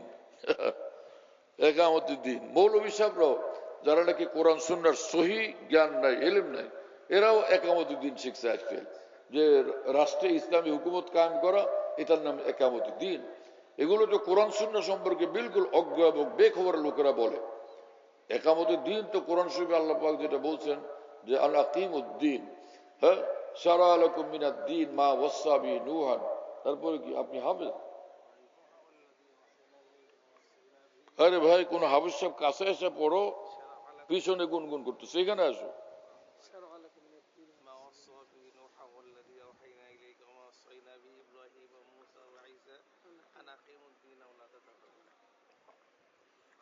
পুরা তোমার ভালোভাবে মুখস্থ নেই, মোবাইল দেখো বসে বসে। দিন, দিন কি জিনিস? রোজা, নামাজ, হজ, যাকাত সব দিন। সত্য কথা বলা দিন, মিথ্যা পরিত্যাগ করা দিন, সুদ ঘুষ ত্যাগ করা দিন, গুনাহ থেকে বাঁচা দিন। কি কথা বুঝেন নাই? শিরক কুফর থেকে বাঁচা, এটা যেরকম দিন, ঈমান, অনুরূপভাবে রোজা, নামাজ, হজ, যাকাত সব দিন। মা বাপকে শ্রদ্ধা করা, সম্মান করা, মহব্বত করা, মা বাপের খেদমত করা, এটা দিন। স্বামীর হক পুরা করা, স্ত্রীর হক পুরা করা, এটা দিন। প্রতিবেশীর হক পুরা করা, এটা দিন। সালাম দেওয়া, এটা দিন। বড়দেরকে সম্মান করা, ছোটদেরকে শ্রেয় করা, তাদের উপর জুলুম না করা, এটা দিন। অনুরূপভাবে হালাল খাওয়া, হালাল ব্যবসা করা, হালাল লেনদেন করা এবং হারাম ব্যবসা না করা, এটা দিন। কথা বুঝতেছেন প্রিয় বন্ধুরা? তো অনুরূপভাবে রাষ্ট্র যারা চালাবে, তারা আল্লাহর হুকুম মোতাবেক চালাবে, আল্লাহর দিন শরীয়ত মোতাবেক চালাবে, সেটাও দিন। তার মানে হলো যে মানুষের সমগ্র জীবন জুড়ে আছে দিন। এই পুরোটাকে আমলের মধ্যে আনা, জীবনে বাস্তবায়ন করা, এটার নাম হলো একামতে দ্বীন। খালি ইসলামী হুকুমত প্রতিষ্ঠান নাম একামতের দিন যদি অর্থ করা হয়, এটা কোরআন সুন্নাহর বিকৃত অর্থ, এটা সঠিক অর্থ এটা নয়। যেমন রাসূলুল্লাহ সাল্লাল্লাহু আলাইহি ওয়াসাল্লাম বলছেন, মান আকামাস সালাতা ফাকাদ আকামাদ দ্বীন, যে ব্যক্তি নামাজ কায়েম করলো সে একামতের দিন করলো। কি কথা বুঝেন নাই? এই যে হুজুররা এখানে ওলামায়ে কেরাম আছেন, তারা বুখারী শরীফ পড়েন কয়েকজনে, মুহাদ্দিসিন, তো এটা নাই মাওলানা, মান আকামাস সালাতা ফাকাদ আকামাদ দ্বীন আছে কি হাদিস শরীফে? যে ব্যক্তি নামাজ কায়েম করলো। ভয় পান কেন? কি হাদিস ইয়াদ নাই? যে খানা খান না, এরকম মুর্দা মুরগা মোল্লা হলে হবে? শিখের মতো গর্জন করেছে, শুয়ে পড়তেছে স্টেজের মধ্যে, এর নাম মৌলবী? হ্যাঁ, আলী রাদিয়াল্লাহু তাআলা আনহু যখন ওই কাফেরদের বিরুদ্ধে যুদ্ধ করতে গেছেন না, ওইখানে ভীষণ হুঙ্কার দিচ্ছেন যে আনাল্লাযী সাম্মাতনি উম্মি হায়দারা কালাইসিল গাবাতে কারিহুন মনজারা, আমি সেই মানুষ যে জন্মের পরে যাকে দেখে মা তার নাম রাখছেন হায়দার, মানে সিংহ। সিংহ নাম রাখছেন, এটা বাঘ, এটা সিংহ। ছোটবেলা আমি সিংহ ছিলাম, এখন আমার অবস্থা কি বুঝো? এরপরে তোমরা সন্দেহ করো না যে সেই বাবুই রয়ে গেছি নাকি, নামের সিংহ না, কালাই ছিল গাবাদ, জঙ্গলের বাঘ সিংহ দেখো নাই, সেই রকম আমি। কারিহুন মঞ্জরা, ভয়ঙ্কর আমার মূর্তি, আসো সামনে তো দেখি। দেখো কিরকম কথা। এখন মৌলবী মোল্লা এক একজন এরকম পাওয়া যায় যে সালার চোর গায়ে দিল, এটা কোন ইসলাম? কথা বলে কিছু বোঝা যায় না, মুসলমানদেরকে দিনের কথা শোনাবে, কাতরাইতে থাকে, এটা কোনো কথা? জিন্দা হয়ে ফের দিনের কথা বলেছে, বনকে দিওয়ানা করেঙ্গে হালক কো দিওয়ানা বরসরে মিম্বর শোনায়েঙ্গে তেরা আফসানা। এক বুজুর্গ বলেন যে আমি আল্লাহর দেওয়ানা হব, এক পৃথিবীকে আল্লাহর দেওয়ানা বানাবো। আল্লাহর দেওয়ানা সালার চোট গায়ে দিয়া শুয়ে শুয়ে কোথায় কোথায় এরকম ভাবে আল্লাহর দিন কায়েম করবে সে, তার জিন্দা হওয়া লাগবে, সতেজ হওয়া জরুরি। আর না হলে হামদর্দে গিয়ে ওষুধ দাওয়া খেয়ে নিজের সুস্থ করা জরুরি। না হলে আমেরিকা থেকে ট্যাবলেট আনো, যে A to Z, যে ট্যাবলেটের নাম হলো সেন্ট্রাম। সেন্ট্রাম, এটা মনে রাখো, নোট করো, সেন্ট্রাম। এটা দুই রকম আছে, একটা এডাল্ট, বড়দের জন্য। কি এডাল্ট জিজ্ঞেস করলাম ডাক্তারদেরকে, বলে যে 18 বছরের উপর থেকে খাইতে পারবে। এই ডাক্তারের এই বর্ণনা সহি কিনা জানি না, কারণ একটা কৌটার গায়ে লেখা দেখছি 40 বছরের নিচে যারা, ওরা খাইতে পারবে না, 40 বছরের উপর থেকে খাইতে পারবে। যাই হোক, ডাক্তারদের পাকা ভালো ডাক্তার থেকে, এই যে হাতুড়ে ডাক্তার না, ভালো ডাক্তার থেকে জিজ্ঞেস করতে হবে। লোকেরা হাতুড়ে ডাক্তার দিয়ে চিকিৎসা করাইতে রাজি না, হাতুড়ে ডাক্তার, এটা কোন রকম ইঞ্জেকশন দিতে চায় না, ট্যাবলেট কটা কিনে আইনে কয় যে খাও, সব রোগ ভালো হয়ে যাবে, হ্যাঁ না? এইরকম ডাক্তার দিয়ে আজকাল লোকেরা চিকিৎসা করে, যে বড় বড় ডাক্তার তালাশ করে, ABM আব্দুল্লাহ সাহেব, MA জলিল সাহেব, বড় বড় ডাক্তারদেরকে তালাশ করে। আর হাতুড়ে ডাক্তার দিয়ে চিকিৎসা করতে রাজি না, হাতুড়ে মোল্লা মৌলবীর থেকে দিন শিখতে রাজি। যাদের কাছে দিনের কোনো এলেম কালাম কোনো জ্ঞান নাই, সেগুলোর কাছ থেকে ফতোয়া জিজ্ঞেস করে, শরীয়ত জিজ্ঞেস করে। আর এইরকম লোকেরা ইসলামের দোকানদারি শুরু করে দিছে, কিছুই জানে না কোরআন সুন্নাহ সম্পর্কে।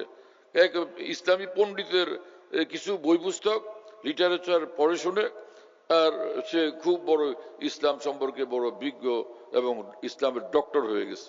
এই মানুষগুলোর কোনো জ্ঞান নেই, কোনো বুঝই নেই দিন সম্পর্কে। হ্যাঁ, সাহাবায়ে কেরাম এইরকম এই তরজের দিনওয়ালা ছিলেন, এইরকম এলেম কালামওয়ালা ছিলেন।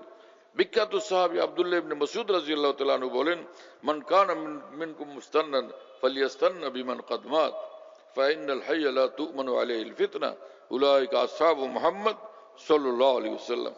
সেই জমানাতে তিনি বলছিলেন, তার জমানাতে যারা আদর্শ জীবন শিখতে চাও, যারা আদর্শ মানুষ ছিলেন, তাদের নিকট থেকে ইসলামের আদর্শ জীবন শিখো।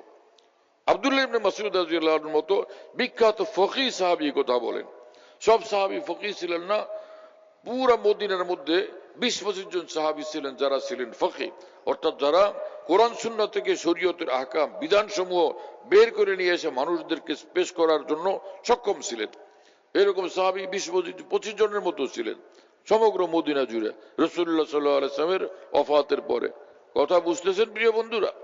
আর লোকেরা এখন মনে করে কয়েকটা লিটার একটা পণ্ডিতের কয়েকটা ইসলামী বই পুস্তক পড়ে এক একজনের ইসলামের ডক্টর হয়ে গেছে এবং ইসলামের তারা মডেল হয়ে গেছে, ইসলাম কায়েম করে ফেলবে। আর নিজে খোদ ইসলামকে নিজের মধ্যে কায়েম করা চাই, নিজের মধ্যে ইসলাম কায়েম করা চাই। তুমি দাড়ি চাষো, দাড়ি মুন্ডাও, তুমি কিসের ইসলাম বলা? নিজের মধ্যে দিন কায়েম করো নাই, রাষ্ট্রে গিয়ে কিসের দিন কায়েম করবা? নিজেকে বিশ্বস্ত দিন বলা এখনো বানাও নি। কথা বুঝেন নাই? আল্লাহ আমাদেরকে হেফাজত করেন। হ্যাঁ, একামতের দিন কিছু মৌলবী সাহেব বড় বড় কিতাবাদি পড়তেও জানে না, এই কোন রকম চটি বই টই ছোট ছোট কিতাব কয়েকটা পড়াইতে পারে, বড় কিতাব চোখেও দেখে নাই, হয় না? তো এরা এই যে কি করবে, আর এই বাংলা বুংলা কিছু ইংরেজি ওইগুলোর থেকে কোন রকম পড়ে ওই যে একামতি দিনের ভুল অর্থকারী, ভুল ব্যাখ্যা দানকারী ওদের বই পড়ে তারা এরাও বলতে শুরু করছে, হ্যাঁ একামতি জরুরি, সবই আছে, রোজা আছে, নামাজ আছে, হজ আছে, জাকাত আছে, কোরআন শরীফের তেলাওয়াত আছে, তারাবি আছে, একামতের দিন নেই। একামতের দিন মানে সমগ্র দিন আমাদের মধ্যে আনা। কি কথা বুঝেন না? হ্যাঁ, তো আমি বলতেছিলাম যে একজন মুসলমান যে নামাজ পড়ে সেই নামাজও কত দামি। মৌলানা জালালউদ্দিন রুমি রহমতুল্লাহ আলাইহি বলেন যে লে জাওকে সিজদায়ে পেশে খোদা খুশতর আয়াত আজ-দুসাত মুলকাত্তুরা, যে মুসলমান তুমি যে এক এক সিজদা করো মহান আল্লাহর কদমে, এক একটা সিজদা শত শত বাদশাহের চেয়ে বেশি দামি, শত শত রাজ্য রাজত্ব সিংহাসন রাজ মুকুটের চেয়েও বেশি দামি। আল্লাহ আমাদেরকে সেজদাওয়ালা জিন্দেগি দান করেন, যে সেজদা করতে করতে ফের দুনিয়ার থেকে যাইতে পারি। এক কিতাবের মধ্যে আমি এক ঘটনা পড়ছিলাম, এক কামেল মুসলমান আল্লাহর ওলি, তিনি যাইতেছিলেন রাস্তা দিয়ে, তো একজন মানুষ সুন্দর চেহারাওয়ালা তিনি আসছেন, আইসা সালাম দিলেন, আসসালামু আলাইকুম। উনি ওয়ালাইকুম সালাম বললেন যে আমি মালাকুল মৌত, আমি মৌতের ফেরেশতা, আপনার জান কবজ করার জন্য আমি আসছি। তিনি বললেন যে ভাই তুমি এত দেরি করলা কেন? আজব তুমি, সেই কবে থেকে আমি অপেক্ষা করতেছি যে তুমি কবে আসবে, কবে আসবে, কবে আসবে। কারণ আল মৌতু জাসরুন ইউসিলুল হাবিব ইলাল হাবিব, মৃত্যু এমন একটা পুল, যেটা ব্রিজ, যেটা পার হলে ওই আল্লাহ পর্যন্ত পৌঁছে যাব, আল্লাহর কাছে চলে যাব। তুমি আসতে দেরি করো, যার কারণে আমি আমার আল্লাহর কাছে যাইতে পারতেছিলাম না। তো চলো আর দেরি করো না, জলদি আমাকে নিয়ে চলো। বলো যে রাখেন আপনার কথা, আল্লাহর তরফ থেকে একটা বার্তা আছে, পয়গাম আছে, এটা শুনাই। সেটা হলো আল্লাহ তাআলা আমাকে বলছেন, আমার এই লোক আমার দোস্ত লাগে, আমার ওলি, তাকে বলো যে আপনার কোনো নিজের মনের আকাঙ্ক্ষা থাকলে সেটা পুরা করেন, তারপরে আপনার মৃত্যু হবে। আগে আপনার মনের আরজু আকাঙ্ক্ষা আপনি পুরা করেন। ওই বুজুর্গ তখন বললেন যে আরে কোনো আকাঙ্ক্ষা নাই। হ্যাঁ, যে निकल जाए दम तेरे कदमों के नीचे यही दिल की हसरत यही आरजू है। একটাই আরজু, মহান আল্লাহর জন্য জীবনটাকে উৎসর্গ করে দিই, তার হাতে জীবন সঁপে দিই, আর থাকতে চাই না এখানে। তো ফেরেশতা বললেন যে সুযোগ যখন পাইছেন একটা কিছু করেন, আপনার যা মন চায়। বললেন যে ঠিক আছে, তাহলে এক কাজ করি, আমি 2 রাকাত নামাজ পড়ি, সেজদার মধ্যে শেষ রাকাতের সেজদার মধ্যে তুমি আমাকে নিয়ে যাবে, আমার যাতে আমার মাওলা দেখতে পান, আরে জালেম সেজদা করতে করতে আমার কাছে আসতেছে। কি সুন্দর জিন্দগি, আল্লাহু আকবার। ইসলামের জিন্দগি, এক মুসলমানের জিন্দগি। ওয়ালা তামুতুন্না ইল্লা ওয়া আনতুম মুসলিমুন, মরবা তো আমার হয়ে মরো। আমার যে তুমি এই পরিচয়, এরকম পূর্ণাঙ্গ একটা পরিচয় নিয়ে, ডকুমেন্টস নিয়ে তুমি আসো, তোমার পুরো জীবনটা যেন তুমি যে আমার সে কথার ডকুমেন্টস হয়, পরিচয়ক হয়। হ্যাঁ হ্যাঁ, শাইখুল হাদিস মাওলানা জাকারিয়া রহমতুল্লাহ আলাইহি বলেন যে কাল কিয়ামতে এক ঈমানওয়ালা বান্দা আল্লাহর সামনে যখন হাজির হবে, তো সবচেয়ে বড় সাক্ষী তো আল্লাহ। तौहीद तो यह है कि खुदा तौकीद तो यह है कि बस खुदा हशर में कह दे ये बंदा दो आलम से खफा मेरे लिए है। যে প্রকৃত তৌহিদ এবং ঈমান যার মধ্যে আছে সেটার বৈশিষ্ট্য হলো এই, কিয়ামতের দিন মহান রব্বুল আলামিন যখন ওই বান্দাকে দেখবেন তখন বলবেন যে এটা তো ও তো একদম আমার, ও আর কারণে শুধুই আমার, যাও সোজা জান্নাতে চলে যাও। এবং জান্নাতের ব্যাপারে এক বিষয় সেটা হলো যে জান্নাতে কোনো ফেরেশতারা নিয়ে যে পৌঁছে দিয়ে আসতে হবে এরকম না। যে বিয়ে হলে যেরকম বাসর ঘরে দাদি নানি একজনে পৌঁছে দিয়ে আসতে হয় না, আপনারা যারা বসে রয়েছেন বিয়ে করছেন না, বাসর ঘরে একলা একলা নিজের বউ তালাশ করে পাইছিলেন নাকি আরেকজনই নিয়ে পরিচয় করাই দিছে? সবার এক ঘটনা, ওই দাদি না হয় নানি, সে বলে আসো তুমি আমার সঙ্গে, আমি তোমার দাদি লাগি বা নানি লাগি।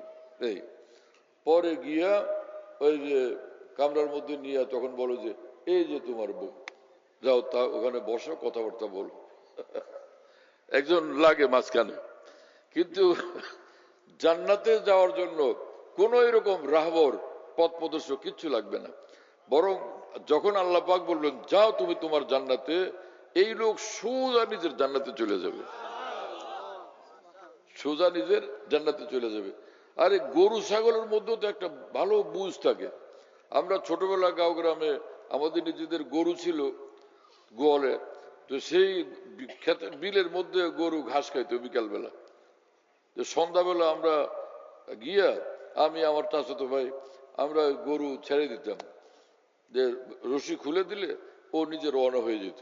সব মানুষ তাই করতো, যার যার গরু সে ছেড়ে দিত, কোনো রশি ধরা লাগে না। এই সুদূর বিল থেকে 1 কিলো 2 কিলো 3 কিলো দূরে বাড়ি থেকে গরু ছেড়ে দিলে ও হাঁটতে হাঁটতে সোজা গিয়া একদম নিজের বাড়িতে এক। এবং গোয়াল ঘর কয়েকটা আছে, 7-8-10টা ঘর এক বাড়িতে, প্রত্যেকের গরু আছে, যার যার গরু যেই গোয়াল ঘর ওটার দিকে উঠে। এটা আপনারা দেখেন না, বুড়া মানুষরা বলতে পারবে। যা আপনারা ঢাকা শহরে রাজধানীতে বাস করে এগুলি জানবেন কোত্থেকে? আপনারা তো ছাগলের ঘরও দেখেন না, গরুর ঘরের খবর করতে গিয়ে কথা বুঝেন নাই? গরু সে নিজের ঘর নিজে চিনে ফেলে, সুবহানাল্লাহ। তো আর ঈমান ওয়ালার নূর কত আযীমুল শান হবে। উজুর নূর আছে না, উজুর নূর। রাসূলুল্লাহ সাল্লাল্লাহু আলাইহি ওয়াসাল্লামকে সাহাবায়ে কেরাম বলছেন কিয়ামতের দিন সব নবীদের উম্মত আসবে, হযরত আদম আলাইহিস সালাম থেকে শুরু করে আপনার উম্মতও কিয়ামতের মাঠে উঠবে। আপনি যে আপনার উম্মতকে সুপারিশ করে করে কোনো একজনও রাসূল সাল্লাল্লাহু আলাইহি ওয়াসাল্লামের সুপারিশ ছাড়া জান্নাতে যেতে পারবে না, সকলের জন্য সুপারিশ করবেন তিনি। সুপারিশকে আরবিতে সাফাত বলে। তো ইয়া রাসূলুল্লাহ আপনি আপনার উম্মতকে চিনবেন কেমনি? এত বেশুমার মানুষের মধ্যে মুশকিল না? যে হজে যায় না মানুষ, হজে যায় নিজের বউরেও নিয়ে যায়, দিনদার মানুষরা নিজের বউরে বোরকা পরায় নিয়ে যায়। ওইখানে সবগুলো মহিলা, পুরুষরা তো পুরুষদের সঙ্গে চলে ফিরে, মহিলারা তো মহিলারা একসাথে চলে। বোরকা পরা তো কে যে কারবো কোনো কিছু দিশাই পাওয়া যায় না। পরে ভুলে ভুলে আন্দাজি কে উঁচু লম্বা বা কে কোন সাইজের আন্দাজ করে গিয়ে একজনের হাত ধরে বলে যা আসো। পরে দেখেছে কিরা আসে না কেন, আরেক দিকে টানে, পরে শর্মে হাত ছেড়ে দেয়।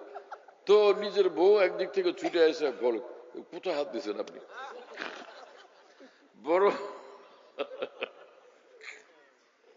এজন্য কিছু মানুষে দেখি সেদিন পরামর্শ করতেছে ঢাকা যে আমরা বোরকার সঙ্গে একটা কোনো ফিতারিতা এই ঝুলাই দিব ডান পাশ বাম পাশ দিয়া বা মাথার উপর দিয়া, যাতে আমার বিবির চিহ্ন দেখলে আমি বুঝতে পারি যে ভাই এটাই। আমরা এক বাসে উঠছি, সেটা কোন জায়গা থেকে, হ্যাঁ আরাফার ময়দান আছে না, ওইখান থেকে বাসে তো যাওয়া লাগে আবার মুজদালিফায়।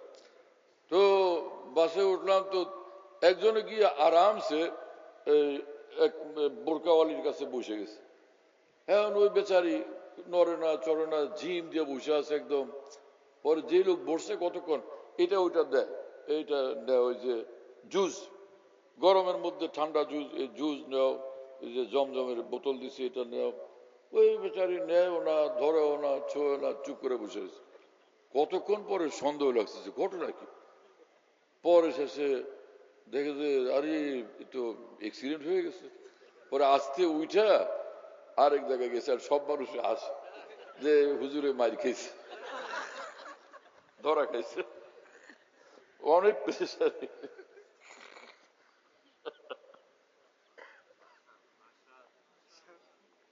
যার ঘটনা সে তো এটা স্বীকার করবে না, শরম পাবে। স্বীকার করলো নিজের যে ব্রাদার ইন লদের এক জায়গায় বসে, তখন বলতে পারে যে তোর বোনের ব্যাপারে আমার অ্যাক্সিডেন্ট হয়েছে, আমি তো আরেক জায়গায় গিয়ে বসে গেছিলাম। বাকি লোকদের কাছে বললে সবাই দিয়ে হুজুরি করবে, এই যে এই হুজুরে গোলমাল করছে, যাবেলাম। তো সাহাবায়ে কেরাম বললেন যে ইয়া রাসূলুল্লাহ, আপনি আপনার উম্মতকে কালকে আমাদের চিনবেন কিভাবে? রাসূল আকরাম সাল্লাল্লাহু আলাইহি ওয়াসাল্লাম বললেন যে বিনিউরি উজুই ওয়াস সালাহ।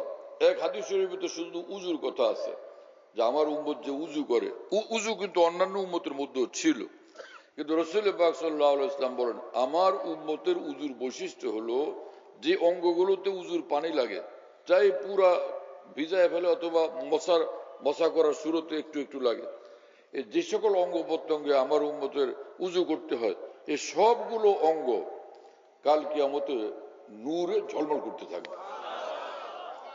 দেখো একটা মাঠের মধ্যে অনেকগুলো ঘোড়া আছে, এক একটার এক এক রকম, কালা টালা এটা সেটা, কিন্তু এক লোকের ঘোড়াই শুধু এরকম। কোটি কোটি ঘোড়ার মধ্যে একজন মানুষের ঘোড়া এরকম যে ঘোড়ার চাঁদ কপাল, চাঁদ কপাল। এইটা কি তার ঘোড়া সে চিনতে সমস্যা? আর এরকম কারো ঘোড়া নেই, চাঁদ কপাল। রাসূল আকরাম সাল্লাল্লাহু আলাইহি ওয়াসাল্লাম বলেন অনুরূপ ভাবে আমার উম্মতের উজুর অঙ্গগুলো, তার চেহারা, তার মাথা, তার দুই হাত, তার পা নূরে ঝলমল করতে থাকবে। আরেক হাদিস শরীফে সংক্ষিপ্ত বলা আছে উজুর নূর এবং নামাজের নূর দুইটার কারণে তার এই অঙ্গগুলো ঝলমল করতে থাকবে। হ্যাঁ, এইভাবে রাসূল পাক সাল্লাল্লাহু আলাইহি ওয়াসাল্লাম চিনে ফেলবেন নামাজ কত বড় আজিমুশ শান আমল, অথচ সেটার ব্যাপারে লোকেরা কি সব ব্যাখ্যা করছে নামাজের, আল্লাহ মাফ করেন। রাসূল আকরাম সাল্লাল্লাহু আলাইহি ওয়াসাল্লাম বলছেন আস-সালাতু নূর, নামাজ পুরোটা নূরই নূর, নামাজ পুরোটা নূরই নূর। আল্লাহু আকবার বলে যখন বান্দা নামাজে দাঁড়ায় যায়, নূরের এক সীমাহীন সমুদ্রের মধ্যে সে ডুবে যায়, নূরই নূর নামাজ। হ্যাঁ, সুবহানাল্লাহ বিহামদি। হ্যাঁ, যে ব্যক্তি সব গুনাহ থেকে মুক্ত থাকে, এইরকম লোক কোন নেক আমল করলে তার নূর তখন তাৎক্ষণিক সে অনুভব করে, তার রূহ অনুভব করে, যা কত আজিমুল শান নূর এই আমলের মধ্যে, এই তেলাওয়াতে কত নূর, এই জিকিরে কত নূর, এই চোখের পানির মধ্যে কত নূর। जो निकले आहे तो हूर बनकर, जो निकले आंसू तो बन के गौहर, ये कौन बैठा है मेरे दिल में, ये कौन मेरे चश्मे पुरआब में है। हकीमुल उम्मत मौलाना सैयद थानवी रहमतुल्लाह বিখ্যাত খলিফা, ভারতের এই মহান বুজুর্গ খাজা আজুল হাসান মুরজুব রহমতুল্লাহ আলাইহি বলেন আমি যখন আল্লাহর মহব্বতের যন্ত্রণা আহ করি, আমার আহ হুরের চেয়েও দামি হয়ে যায়। আমার বুকের ব্যথাওয়ালা আহ, মাওলার ভালোবাসার যন্ত্রণাওয়ালা আহ হুরের চেয়েও মর্যাদাওয়ালা। হুরেরা আমার খেদমত করবে হাসর কাল জান্নাতের মধ্যে আমার এই বুকের আল্লাহর ভালোবাসার যন্ত্রণার আহ আর এই ব্যথার কারণে। হ্যাঁ, জুনিকলে আঁসু তো বানকে গওহর, আর যখন আমার চোখ থেকে আল্লাহর জন্য, আল্লাহর মহব্বতে, আল্লাহর ভয়ে চোখের পানি ঝরে, অশ্রু ঝরে, এক এক ফোঁটা পানি এর ভিতরে আল্লাহ পাকের নূরই নূর ঝলমল করতে থাকে, এবং সেই চোখের এক এক ফোঁটা চোখের পানি সারা পৃথিবীর হীরা জওয়াহরাত মণি মুক্তার চেয়ে বেশি দামি। ये कौन बैठा है मेरे दिल में, ये कौन मेरे चश्मे पुरआब में है। আমি যখন কাঁদতে থাকি মহান আল্লাহর জন্য, আমার চোখের পানির ভিতরে মহান আল্লাহর নূর ভরা প্যার আদর আমি অনুভব করি। হ্যাঁ, আল্লাহ পাকের নূর ও তাজাল্লি আমি অনুভব করি আমার বুকের মধ্যে, আমার চোখের মধ্যে, আমার চোখের পানির মধ্যে। কি সব কথা আরেফিন উম্মতের। আল্লাহু আকবার। जो निकले आहे तो हूर बनकर, जो निकले आंसू तो बन के गौहर, ये कौन बैठा है मेरे दिल में, ये कौन मेरे चश्मे पुरआब में है।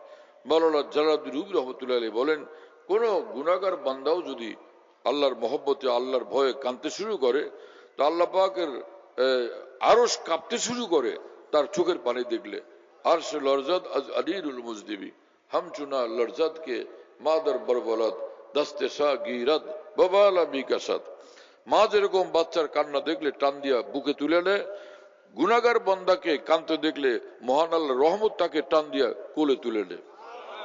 চোখের পানি এত দামি, চোখের পানি ये आंसू है नदामत के बुझा देंगे जहन्नम को। যে গুনার কারণে লজ্জিত বান্দার চোখের পানি জাহান্নামের আগুনকে নিভানোর ক্ষমতা রাখে, জাহান্নামের আগুনকে নিভানোর সক্ষমতা আছে এই অশ্রুর মধ্যে। হ্যাঁ, এবং রাসূলুল্লাহ সাল্লাল্লাহু আলাইহি ওয়াসাল্লাম বলছেন যে 7 শ্রেণীর মানুষদেরকে কাল কিয়ামত আল্লাহ পাক আরশের ছায়া দিবেন। তার মধ্যে একটা মানুষ হলো রাজুলুন যাকারাল্লাহ খালিয়ান ফাফাজাত আইনা। যে এবং মুল্লা আলী কারি রহমতুল্লাহ আলী এর ব্যাখ্যায় বলছেন আও মিন ইহদাহুমা যে উদ্দেশ্য হলো চোখের পানি, যে ওই মানুষ যে নির্জনে একলা আল্লাহকে স্মরণ করছে আর তার চোখ থেকে পানি পড়ছে, অশ্রু ঝরছে। এই মানুষ একলা একলা কাঁদছে, কেউ দেখে না এক আল্লাহ ছাড়া। হ্যাঁ, আহ রাজুজ আসমা হামদম নাবুদ রাজ রা গায়রে খুদা মাহরাম নাবুদ। মাওলানা জালালউদ্দিন রুমি রহমতুল্লাহ আলী বলেন, আমি এমন জায়গায় আল্লাহর জন্য কান্দি, আসমান দেখে, রব্বুল আলামিন দেখেন, আর কেউ খবর রাখে না, কেউ জানে না। এইভাবে আমি গোপনে মহান আল্লাহর জন্য কান্নাকাটি করি। আল্লাহু আকবার। আল্লাহ এইরকম কান্নাকাটি করার আমাদেরকে তৌফিক দান করে। তো এই চোখের পানি বড় দামি, এই জন্য চুপচাপ গোপনে কান্দি এবং কাউকে না জানাই, পৃথিবীর কাউকে না বলি, না মাকে, না বাবাকে, না স্ত্রীকে, না স্ত্রী স্বামীকে, কাউকে না জানাই, চুপচাপ একলা একলা কান্দি। এই চোখের পানি যার পড়বে একলা গোপনে, এই চোখের পানিওয়ালাকে কাল কিয়ামতে আল্লাহ পাক আরশের ছায়া দিবেন, নিজের খাস রহমতের ছায়া দিবেন, বিনা হিসাবে সে জান্নাতে চলে যাবে। এটা একটা মাদ্রাসা না? তো আল্লাহ তাআলা এখানে এই মাদ্রাসার আর এবং সব মাদ্রাসার উন্নতি অগ্রগতি দান করেন। মুসলমানের সন্তানদেরকে তারা যেন এখানে পাঠায়, দ্বীনি মাদ্রাসাগুলোতে পাঠায়, যেখানে তারা কোরআন হাদিস শিখবে, ইলমে দ্বীন শিখবে, আল্লাহ পাকের হুকুম আহকাম জানবে। হ্যাঁ, এর বড় মর্তবা। কোরআনে কারিমে আল্লাহ পাক বলছেন ইন্না নাহনু নাযালনা যিকরা ওয়া ইন্না লাহু লাহাফিজুন, যে এই কোরআন, এই দ্বীন আমি নাজিল করছি, কিয়ামত পর্যন্ত এই কোরআন এবং দ্বীনের হেফাজত আমিই করব। আল্লাহ পাক নিজে দায়িত্ব নিয়েছেন। এই জন্য যতই কাফের মুশরিকরা, ইসলামের শত্রুরা চিৎকার করতে থাকুক যে এটা নিভাইয়া ফেলবো, ফু দিতে দিতে, ওই ফু দিতে দিতে ওদের দাড়ি জ্বলবে, ওরাই আগুনে মরবে, ওই আগুনে জ্বলে ধ্বংস হবে, সরকার হবে, ইসলামের কোনো ক্ষতি করতে পারবে না। আল্লাহর দ্বীন, আল্লাহর কোরআন, এটা যথাযথভাবে শতভাগ হেফাজতে থাকবে, সুসংরক্ষিত থাকবে। কথা বুঝতেছেন প্রিয় বন্ধুরা? যে মাও সেতুং আসছিল না, মাও সেতুং চীনে, আর একজন আসছিল কি লেনিন, স্টালিন, লেনিন, মাও সেতুং, স্টালিন, যারা সমাজতন্ত্র কায়েম করছিল, তারা ওই জমানাতে হাজার হাজার লাখ লাখ আলেম ওলামাকে, লক্ষ লক্ষ মুসলমানদেরকে ওরা হত্যা করছে। তাও কি সে অস্ত্র দিয়ে না, গুলি দিয়ে না, সবগুলোকে এক জায়গায় না বিশাল বড় গভীর গর্ত খনন করে একসঙ্গে মানুষগুলোর মধ্যে ফেলে দিয়ে মাটি চাপা দিয়ে দিছে। কথা বুঝতেছেন? সেই চীন, সেই রাশিয়া, হ্যাঁ, সেই সোভিয়েত ইউনিয়নের সকল দেশ, সেখানে এখন পর্যন্ত মুসলমান আছে। যদিও উলামায়ে দ্বীন আর কোরআন সুন্নাহর চর্চা না থাকার কারণে তাদের মধ্যে সেই রকম কামিল দ্বীন নাই, কিন্তু তবুও তাদের মধ্যে দ্বীন আছে। যেমন উজবেকিস্তান পুরোটা একদম হানাফি দেশ, মুকাম্মাল হানাফি দেশ। মুফতি ইয়াহিয়া সাহেব গেছিলেন, মুফতি ইয়াহিয়া সরকার ইনি গেছিলেন, তো আসলেন, বললেন যে সব মানুষ হানাফি, ওখানে হানাফি ব্যতীত কোনো কেউ নাই, শাফিও নাই, মালিকিও নাই, হাম্বলিও নাই, গায়রে মুকাল্লিদও নেই, সব সেখানে একদম হানাফি মানুষ, মুসলমান তারা। তবে তারা রোজা নামাজ করে, আমল করে, সেরকম আমাদের এই উলামা সমৃদ্ধ এই সকল ভারত উপমহাদেশ এইরকম তারা না, তাদের মধ্যে ভীষণ ঘাটতি।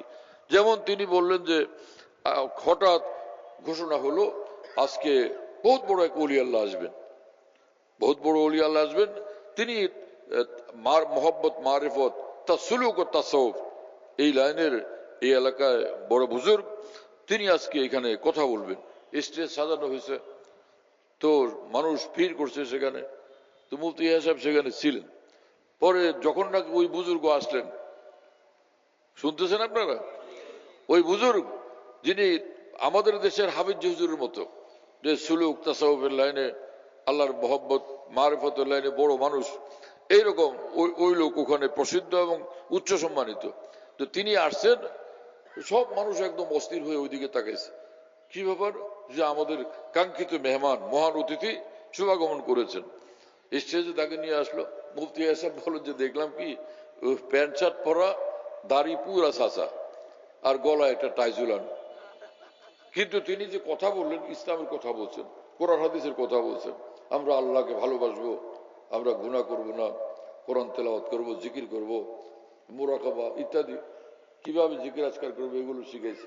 তো ওইসব দেশগুলোর মধ্যে উলামায়ে দ্বীনকে ব্যাপকভাবে শহীদ করার কারণে পরে মুসলমান যারা ছিলেন শেষমেশ কোন রকম তারা ইসলামটা মনে রাখছেন, কিন্তু পূর্ণাঙ্গভাবে সে দ্বীনের তালিম সেখানে থাকে নাই। আমাদের উলামায়ে দ্বীনের সেখানে যাওয়া দরকার। কথা বুঝতেছেন?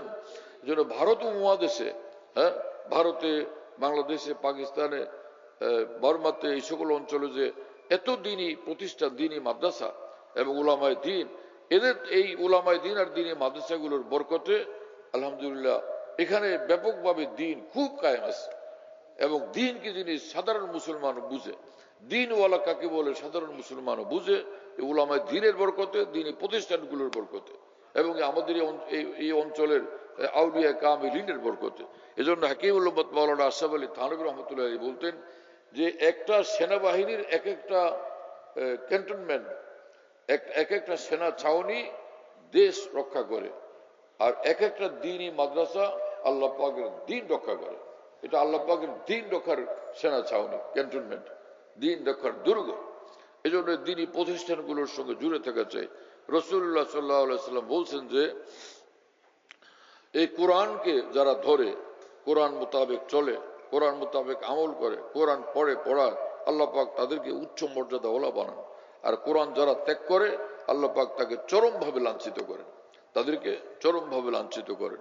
কথা বুঝতেছেন প্রিয় বন্ধুরা? আর একটা হাদিস পড়ছিলাম, রাসূলুল্লাহ সাল্লাল্লাহু আলাইহি ওয়াসাল্লামকে সাহাবা একরাম বললেন, ওলি কাকে বলে? আল্লাহর ওলি কারা? রাসূলুল্লাহ সাল্লাল্লাহু আলাইহি ওয়াসাল্লাম বললেন, আল্লাযিনা ইযা রুউ যুকিরাল্লাহ, যে যাদেরকে দেখলে একদম আল্লাহর কথা মনে হয়, যাদেরকে দেখলে আল্লাহর কথা মনে পড়ে, দ্বীনের কথা মনে হয়, আল্লাহর দিকে মন ছুটে, জিন্দেগি ছুটে, তাদেরকে ওলি আল্লাহ বলে। দাড়ি নাই আর কি প্যান্ট শার্ট এবং তাম যা মন চাইলো করলো, নামাজ পড়ে টুপিও নেই, এর নাম ওলি আল্লাহ? আপনাদের কি খেয়াল? এরকম মানুষকে ওলি আল্লাহ বলে? এই যে একটা ছোট্ট মজার কথা মনে হয়েছে, এই যে কুমিল্লা না চাঁদপুর, আগে কুমিল্লা এখন চাঁদপুর হয়েছে। চাঁদপুরের এক এলাকার নাম কি? এটা উজানি না? চাঁদপুরের উজানি এক এলাকা আছে না, কারি ইব্রাহিম সাহেব রহমতুল্লাহ এক বুজুর্গ ছিলেন ওই এলাকা। তো ওনার কারি ইব্রাহিম সাহেব রহমতুল্লাহ আলাইহির এক ছেলে আলেম মানুষ, তো উনি গাঁও গ্রামের লোক, উনি খবর পাইছেন যে এলাকায় বিডিআর আসছে। হ্যাঁ, এই এলাকায় কি আসছে? বিডিআর। তো উনি আলেম মানুষ, এমনি গাঁও গ্রামের লোক, সাদা সিধা সরল লোক। উনি এলাকার যুবকদেরকে বলছেন, শুনলাম এলাকায় বিডিআর আসছে, আমার একটু দেখাও না। পরে একদিন নিয়ে গেছে যে আসেন তো আপনারে বিডিআর দেখাবো। তো নিয়ে গেছে, পরে ওইরকম কাছে নিয়ে পরে যে এই যে বিডিআর। তো বুড়া মানুষ উনি, হ্যাঁ, জুব্বা গায়ে, সুন্দর দাড়ি, মাথায় টুপি। উনি আস্তে আস্তে ধীরে ধীরে হাঁটেন, ধীরে ধীরে হাইটে বিডিআরের কাছে গেছেন, গিয়ে বলে, এইও আমনেগেরই কয় বিডিআর। ওনার যে গাঁও গ্রামের যে ওনাদের ভাষা, এইও আমনেগরনি কয় বিডিআর, আমনেগদের দাঁড়িটাই কিছু নাই। মানে আমনগরে বিডিআর, আমনগদের দাঁড়ি টাড়ি কিছু নাই। তো ওই সকল মুসলমান যারা ইসলাম চিন্তা করে ফেলতে চান এবং পুরা দিন কায়েম করে ফেলতে চান, তা আপনাদেরকে দেখলে ওরকম বলতে, মুসলমানদের বলতে ইচ্ছা করে, আমনগরনি দিন কায়েম করনে ওয়ালা এবং দিনওয়ালা এবং ওলি আল্লাহ, আমনগর দাঁড়িটাই তো কিছু নাই, দাঁড়িয়েও নাই এইরকম এইটুকু দিন নিজের মধ্যে পয়দা করতে পারেন নাই, তো বাকি দিন কোথায় আছে? এজন্য আমাদের সকলের উচিত যে আমরা যদি জান্নাতে যাইতে চাই তা আমাদের মধ্যে পুরো দিন যেন আসে। কমপক্ষে এতটুকু ফরজ ত্যাগ করা যাবে না, ওয়াজিব ত্যাগ করা যাবে না, গুনাহ করা যাবে না, হারাম খাওয়া যাবে না, হালালের উপর থাকতে হবে এবং কারো হক নষ্ট করা যাবে না, কারো উপর জুলুম করা যাবে না। আল্লাহ তাআলা আমাদেরকে কবুল করেন এবং এইভাবে কামিল দ্বীনি জিন্দেগি নসিব করেন। ওয়া আখিরু দাওয়ানা আলহামদুলিল্লাহি রাব্বিল আলামিন ওয়া সাল্লাল্লাহু আলা নবিয়্যিল কারীম।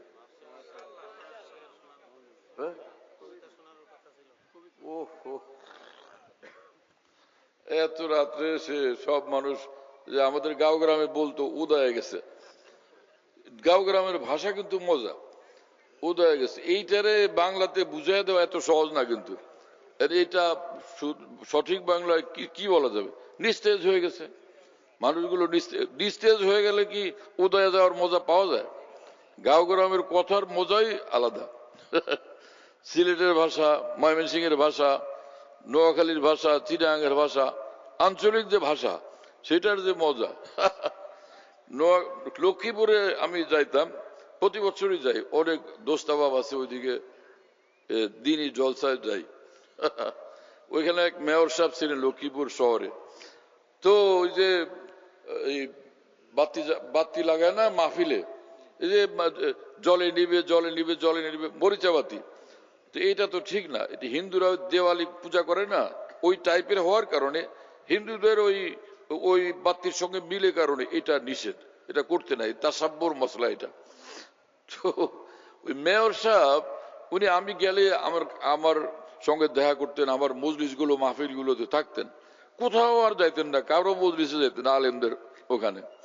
একবার আমি গেলে আইসা বসছেন, কারা জানি নিয়ে আসছে, কয়েকটু দেখা করে যান, এই বসছেন। তো উনি পরে 1.5 ঘন্টা বয়ান শুনে পরে দাঁড়াইছেন, বললেন যে আমি তো জীবনে কোনো আলেমের কথা শুনি নাই, আজকে আসছিলাম যে এই 5 মিনিট একটু শরীর থেকে চলে যাব, আমি মেয়র মানুষ, কিন্তু পরে আমি উঠতে পারলাম না, 1.5 ঘন্টা শুনলাম।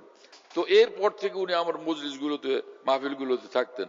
তো একদিন তিনি আমারে বলতেছেন, মেয়র বলতেছেন যে এইখানে এই যে আমাদের চকবাজার মসজিদের পাশে এইখানে মাহফিল হয়েছিল, এইখানে এই যে খাম্বার মধ্যে ওরা ওই যে সেই বাতি লাগাইছিল মরিচা বাতি, আমি একারে উডি সব সোলাই বলে হালাই দিছি।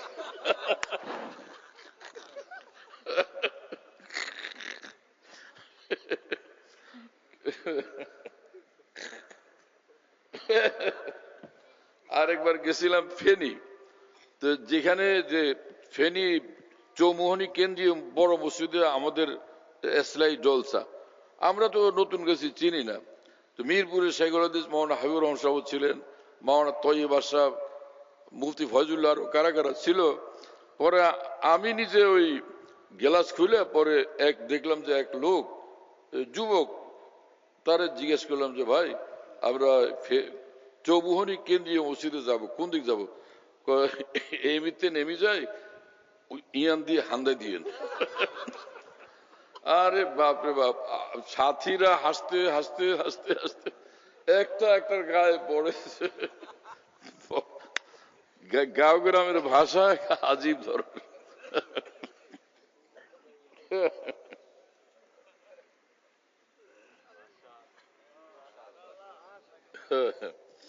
আমি ময়মনসিং ছিলাম 4 বছর, দাওরা হাদিস ফারেক হওয়ার পরে হুজুররা পাঠাইছিলেন ওখানে।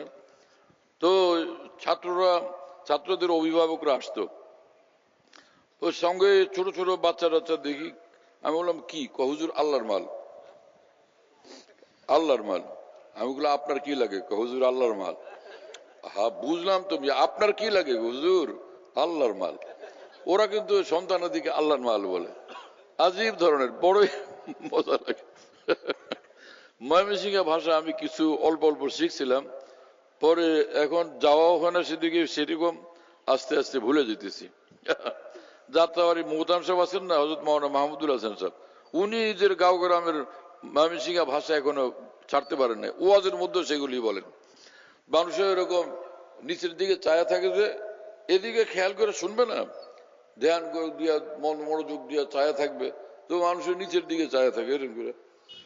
তো হুজুর বলেন যে তলবাই কি দেখেন? তলবা কি দেখেন, মানে নিচের দিকে কি দেখেন। ওনার এই শব্দ আমার একলা একলা মনে হয়, আমি একলা একলা হাসতে থাকি। এত বড় আলেম মানুষ, কিন্তু গাঁও গ্রামের ভাষা ছাড়েন নাই। হাফিজ জুজুর রহমতুল্লাহ আলাইকে ওয়াজ করতে দিলে একদম পাক্কা নোয়াখালী ভাষায় ওয়াজ করতেন। এইরকম সিরিয়াস নোয়াখালীর ভাষায় ওয়াজ করতেন যে যারা বুঝতো আর বুঝতো না অনেক লোকে।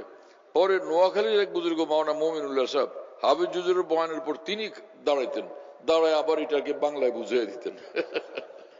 আরেকদিন ছিলেন মাওলানা রফিক আহমদ সাহেব হুজুর, ঢাকার মতিঝিল মাদ্রাসা শাইখুল হাদিস। উনি মাঝে মধ্যে দাঁড়াইতেন, দাঁড়ায় হাফিজ হুজুরের বয়ান, বাংলা বয়ান আবার বাংলায় বুঝিয়ে দিতেন।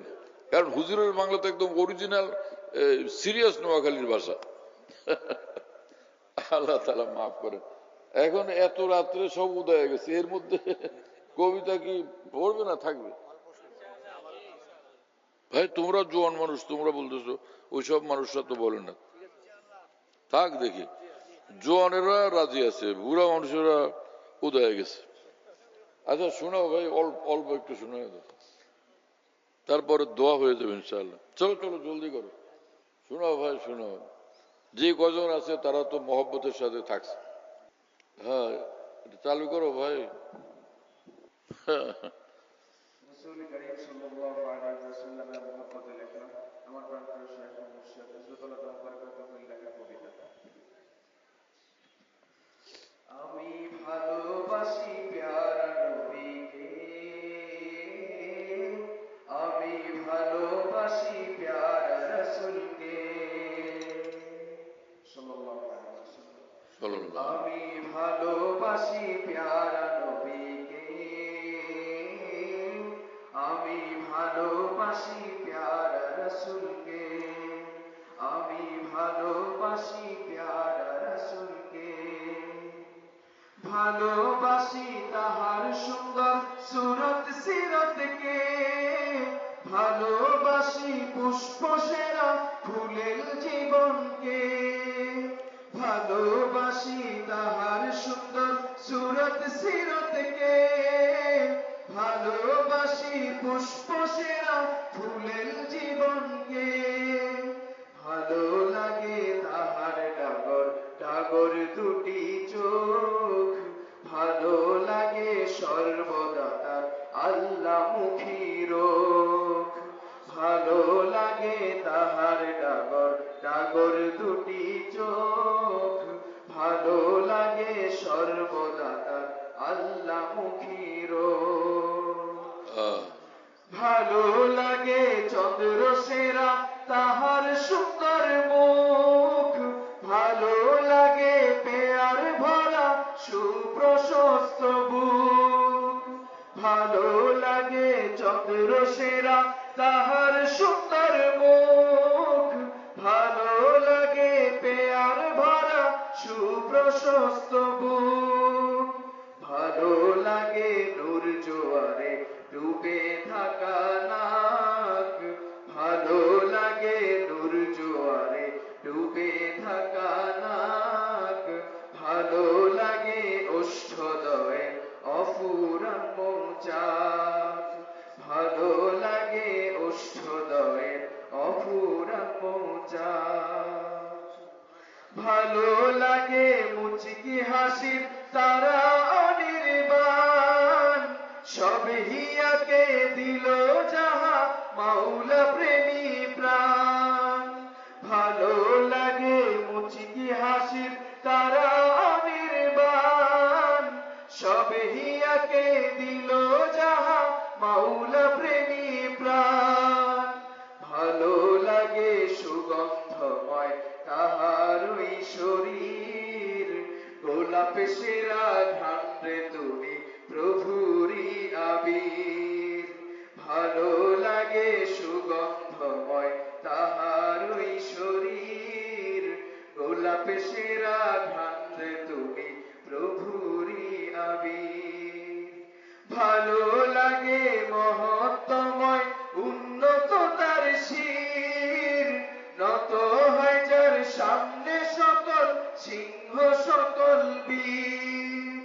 ভালো লাগে মহত্তময় উন্নত তার শির,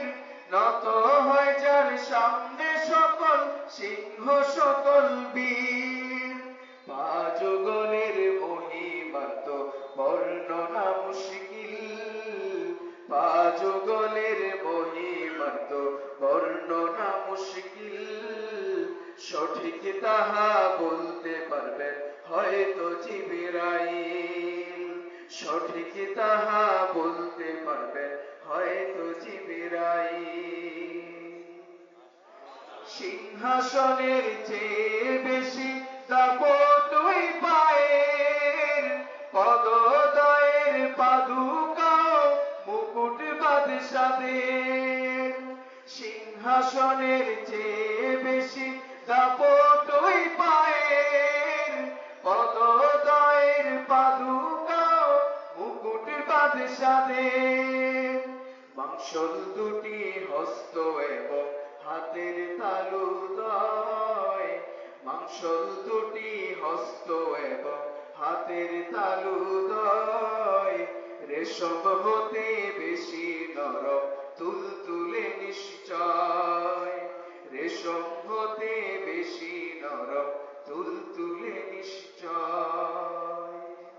প্যারা নবী তোমার মতন শুধু তুমি, তোমার মতো সুন্দরতম শুধু তুমি, প্যারা নবী তোমার মতন শুধু তুমি,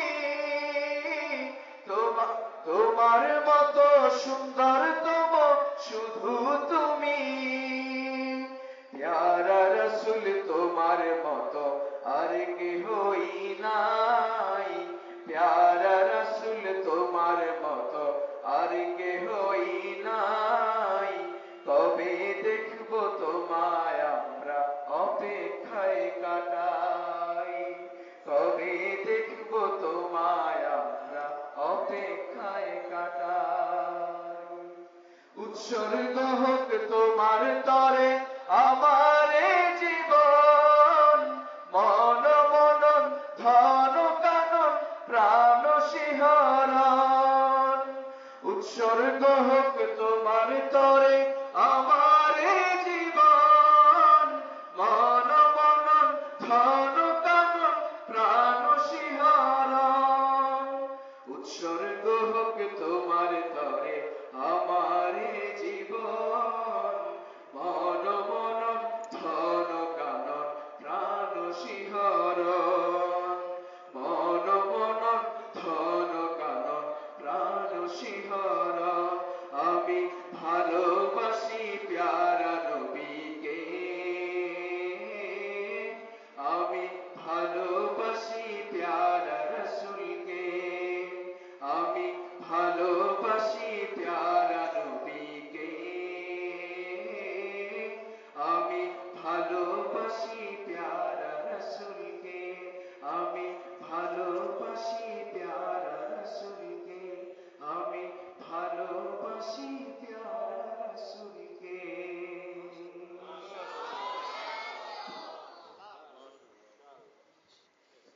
দোয়া করবেন। আলহামদুলিল্লাহ রাব্বিল আলামিন, والصلاة والسلام على سيد المرسلين وعلى آله وأصحابه أجمعين.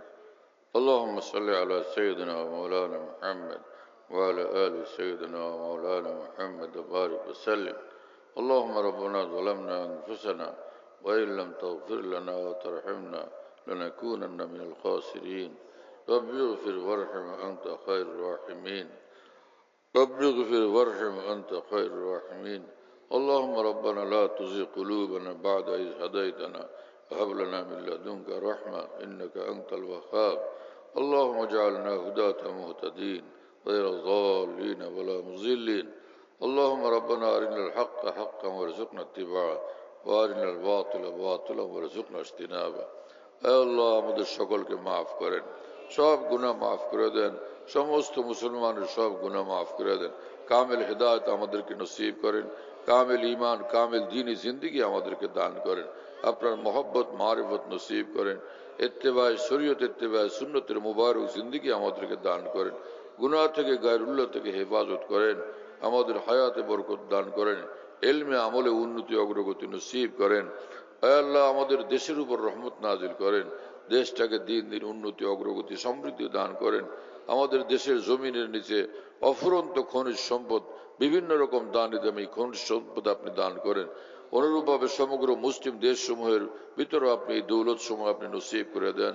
আমাদের দেশের সব মানুষকে হেফাজত করেন, সব মুসলমানকে হেফাজত করেন, ভিতর বাইরের সব দুশ্মনদের থেকে আমাদের দেশকে এবং সমগ্র মুসলিম দেশসমূহকে আপনি হেফাজত করেন। আয় আল্লাহ, আমাদের দেশ চালানোর জন্য ভালো মানুষদেরকে আপনি কবুল করেন, যারা দেশ চালানোর ক্ষেত্রে সর্বদিক থেকে যোগ্য, দেশ চালানোর জ্ঞানও তাদের মধ্যে পরিপক্ক, দেশপ্রেম তাদের উচ্চ উচ্চ উচ্চ উচ্চ মানের, এবং মানুষের কল্যাণ হবে যাদের দ্বারা, দেশের উন্নতি, অগ্রগতি, সমৃদ্ধি হবে যাদের দ্বারা, এবং মানুষের উপর যারা জুলুম করবে না, অত্যাচার করবে না, এবং যাদের দ্বারা ইনসাফ প্রতিষ্ঠিত হবে, ন্যায় প্রতিষ্ঠিত হবে, এরকম মানুষদেরকে দেশ চালানোর জন্য আপনি কবুল করেন। যাদের দ্বারা দেশের ক্ষতি হবে, দেশের মানুষের ক্ষতি হবে, এরকম লোক যেন রাষ্ট্র পরিচালনার দায়িত্বে কোনোভাবে যাইতে না পারে।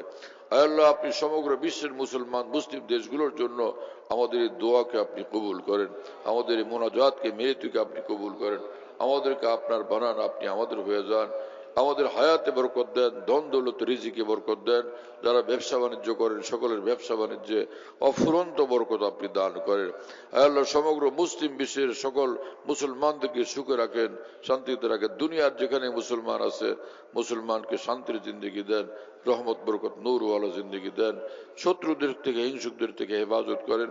যারা আমাদের শত্রু এবং হিংসুক, তাদের সর্বরকমের চক্রান্ত ষড়যন্ত্র আপনি আপনার কুদরতে কাহেরার দ্বারা চূর্ণ বিচূর্ণ করে দেন। এই মাদ্রাসাকে এবং সকল দ্বীনি প্রতিষ্ঠানকে আপনি কবুল করেন। দ্বীনি প্রতিষ্ঠান সমূহের সব জরুরত গায়বী খাজানা থেকে পুরা করে দেন।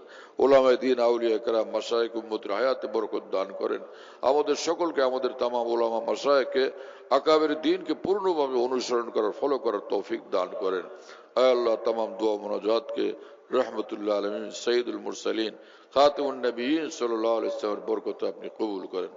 اللهم ربنا تقبل منا إنك أنت السميع العليم وتب علينا إنك أنت التواب الرحيم. سبحان ربك رب العزة عما يصفون وسلام على المرسلين الحمد لله رب العالمين وصلى الله على النبي الكريم. আমাদের ঢালকানগর খানকাহে যেখানে আমি আছি, খানকা ইয়াদগারে হাকিমুল উম্মত, মনে রাখো, বলো খানকা ইয়াদগারে হাকিমুল উম্মত। হাকিমুল উম্মতের স্মৃতি এখানে স্মরণকারী খানকা। হ্যাঁ, হাকিমুল উম্মতের কথাবার্তায় আলোচনা হয় আলহামদুলিল্লাহ, একটা নাম, কিন্তু তামাম আকাবের কথাই আলোচনা হইতে থাকে আলহামদুলিল্লাহ। বাইতুল হক জামে মসজিদ, ছাপড়া মসজিদ বলে, 5 তলা বিল্ডিং, ওটার নাম ছাপড়া মসজিদ। সেই পুরানো নাম এটা আছে। তো ছাপড়া মসজিদ, সেখানে মাসিক ইজতেমা হয় প্রত্যেক ইংরেজি মাসের দ্বিতীয় বৃহস্পতিবার। আসর থেকে শুরু হয়, রাত 10টা পর্যন্ত, 10:30 পর্যন্ত হয়। তো ওখানে শরীক হওয়ার জন্য চেষ্টা করবেন ইনশাআল্লাহ। খানকা বিডি এই অ্যাপস, এটা খুলতে পারলে ওর মধ্যে বয়ান, কবিতা, বুকস ইত্যাদি সব একসঙ্গে পাওয়া যায়। খানকা বিডি হলো এরকম, স্পেলিং হলো KHANQAH, এর সঙ্গে লাগালাগি বিডি, খানকা বিডি। এই অ্যাপসটা খুললে ওর ভিতরে বয়ানগুলো পাওয়া যায়, এটা ডাইরেক্ট শোনা যায় কি, এবং ডাইরেক্ট শোনা যায়। হযরতুল্লাহ দামাত বারাকাতুহুর বয়ান, যেখানে বয়ান করেন, সব বয়ান নেটের মাধ্যমে, টেলিগ্রামের মাধ্যমে পাওয়া যাচ্ছে। হযরতুল্লাহ দামাত বারাকাতুহু যখন বয়ান করেন, বয়ানটা আমরা দেশ বিদেশ থেকে, দুনিয়ার যে কোনো জায়গা থেকে আমরা পেতে পারি। এই জন্য মুফতি শহীদুল ইসলাম শাহ হুজুরের নম্বরে যোগাযোগ করবেন, 01715 80 18 69, 80 18 69, 01715 80 18 69, যাতে মনে থাকবে ইনশাআল্লাহ সবার। 01715 80 18 69।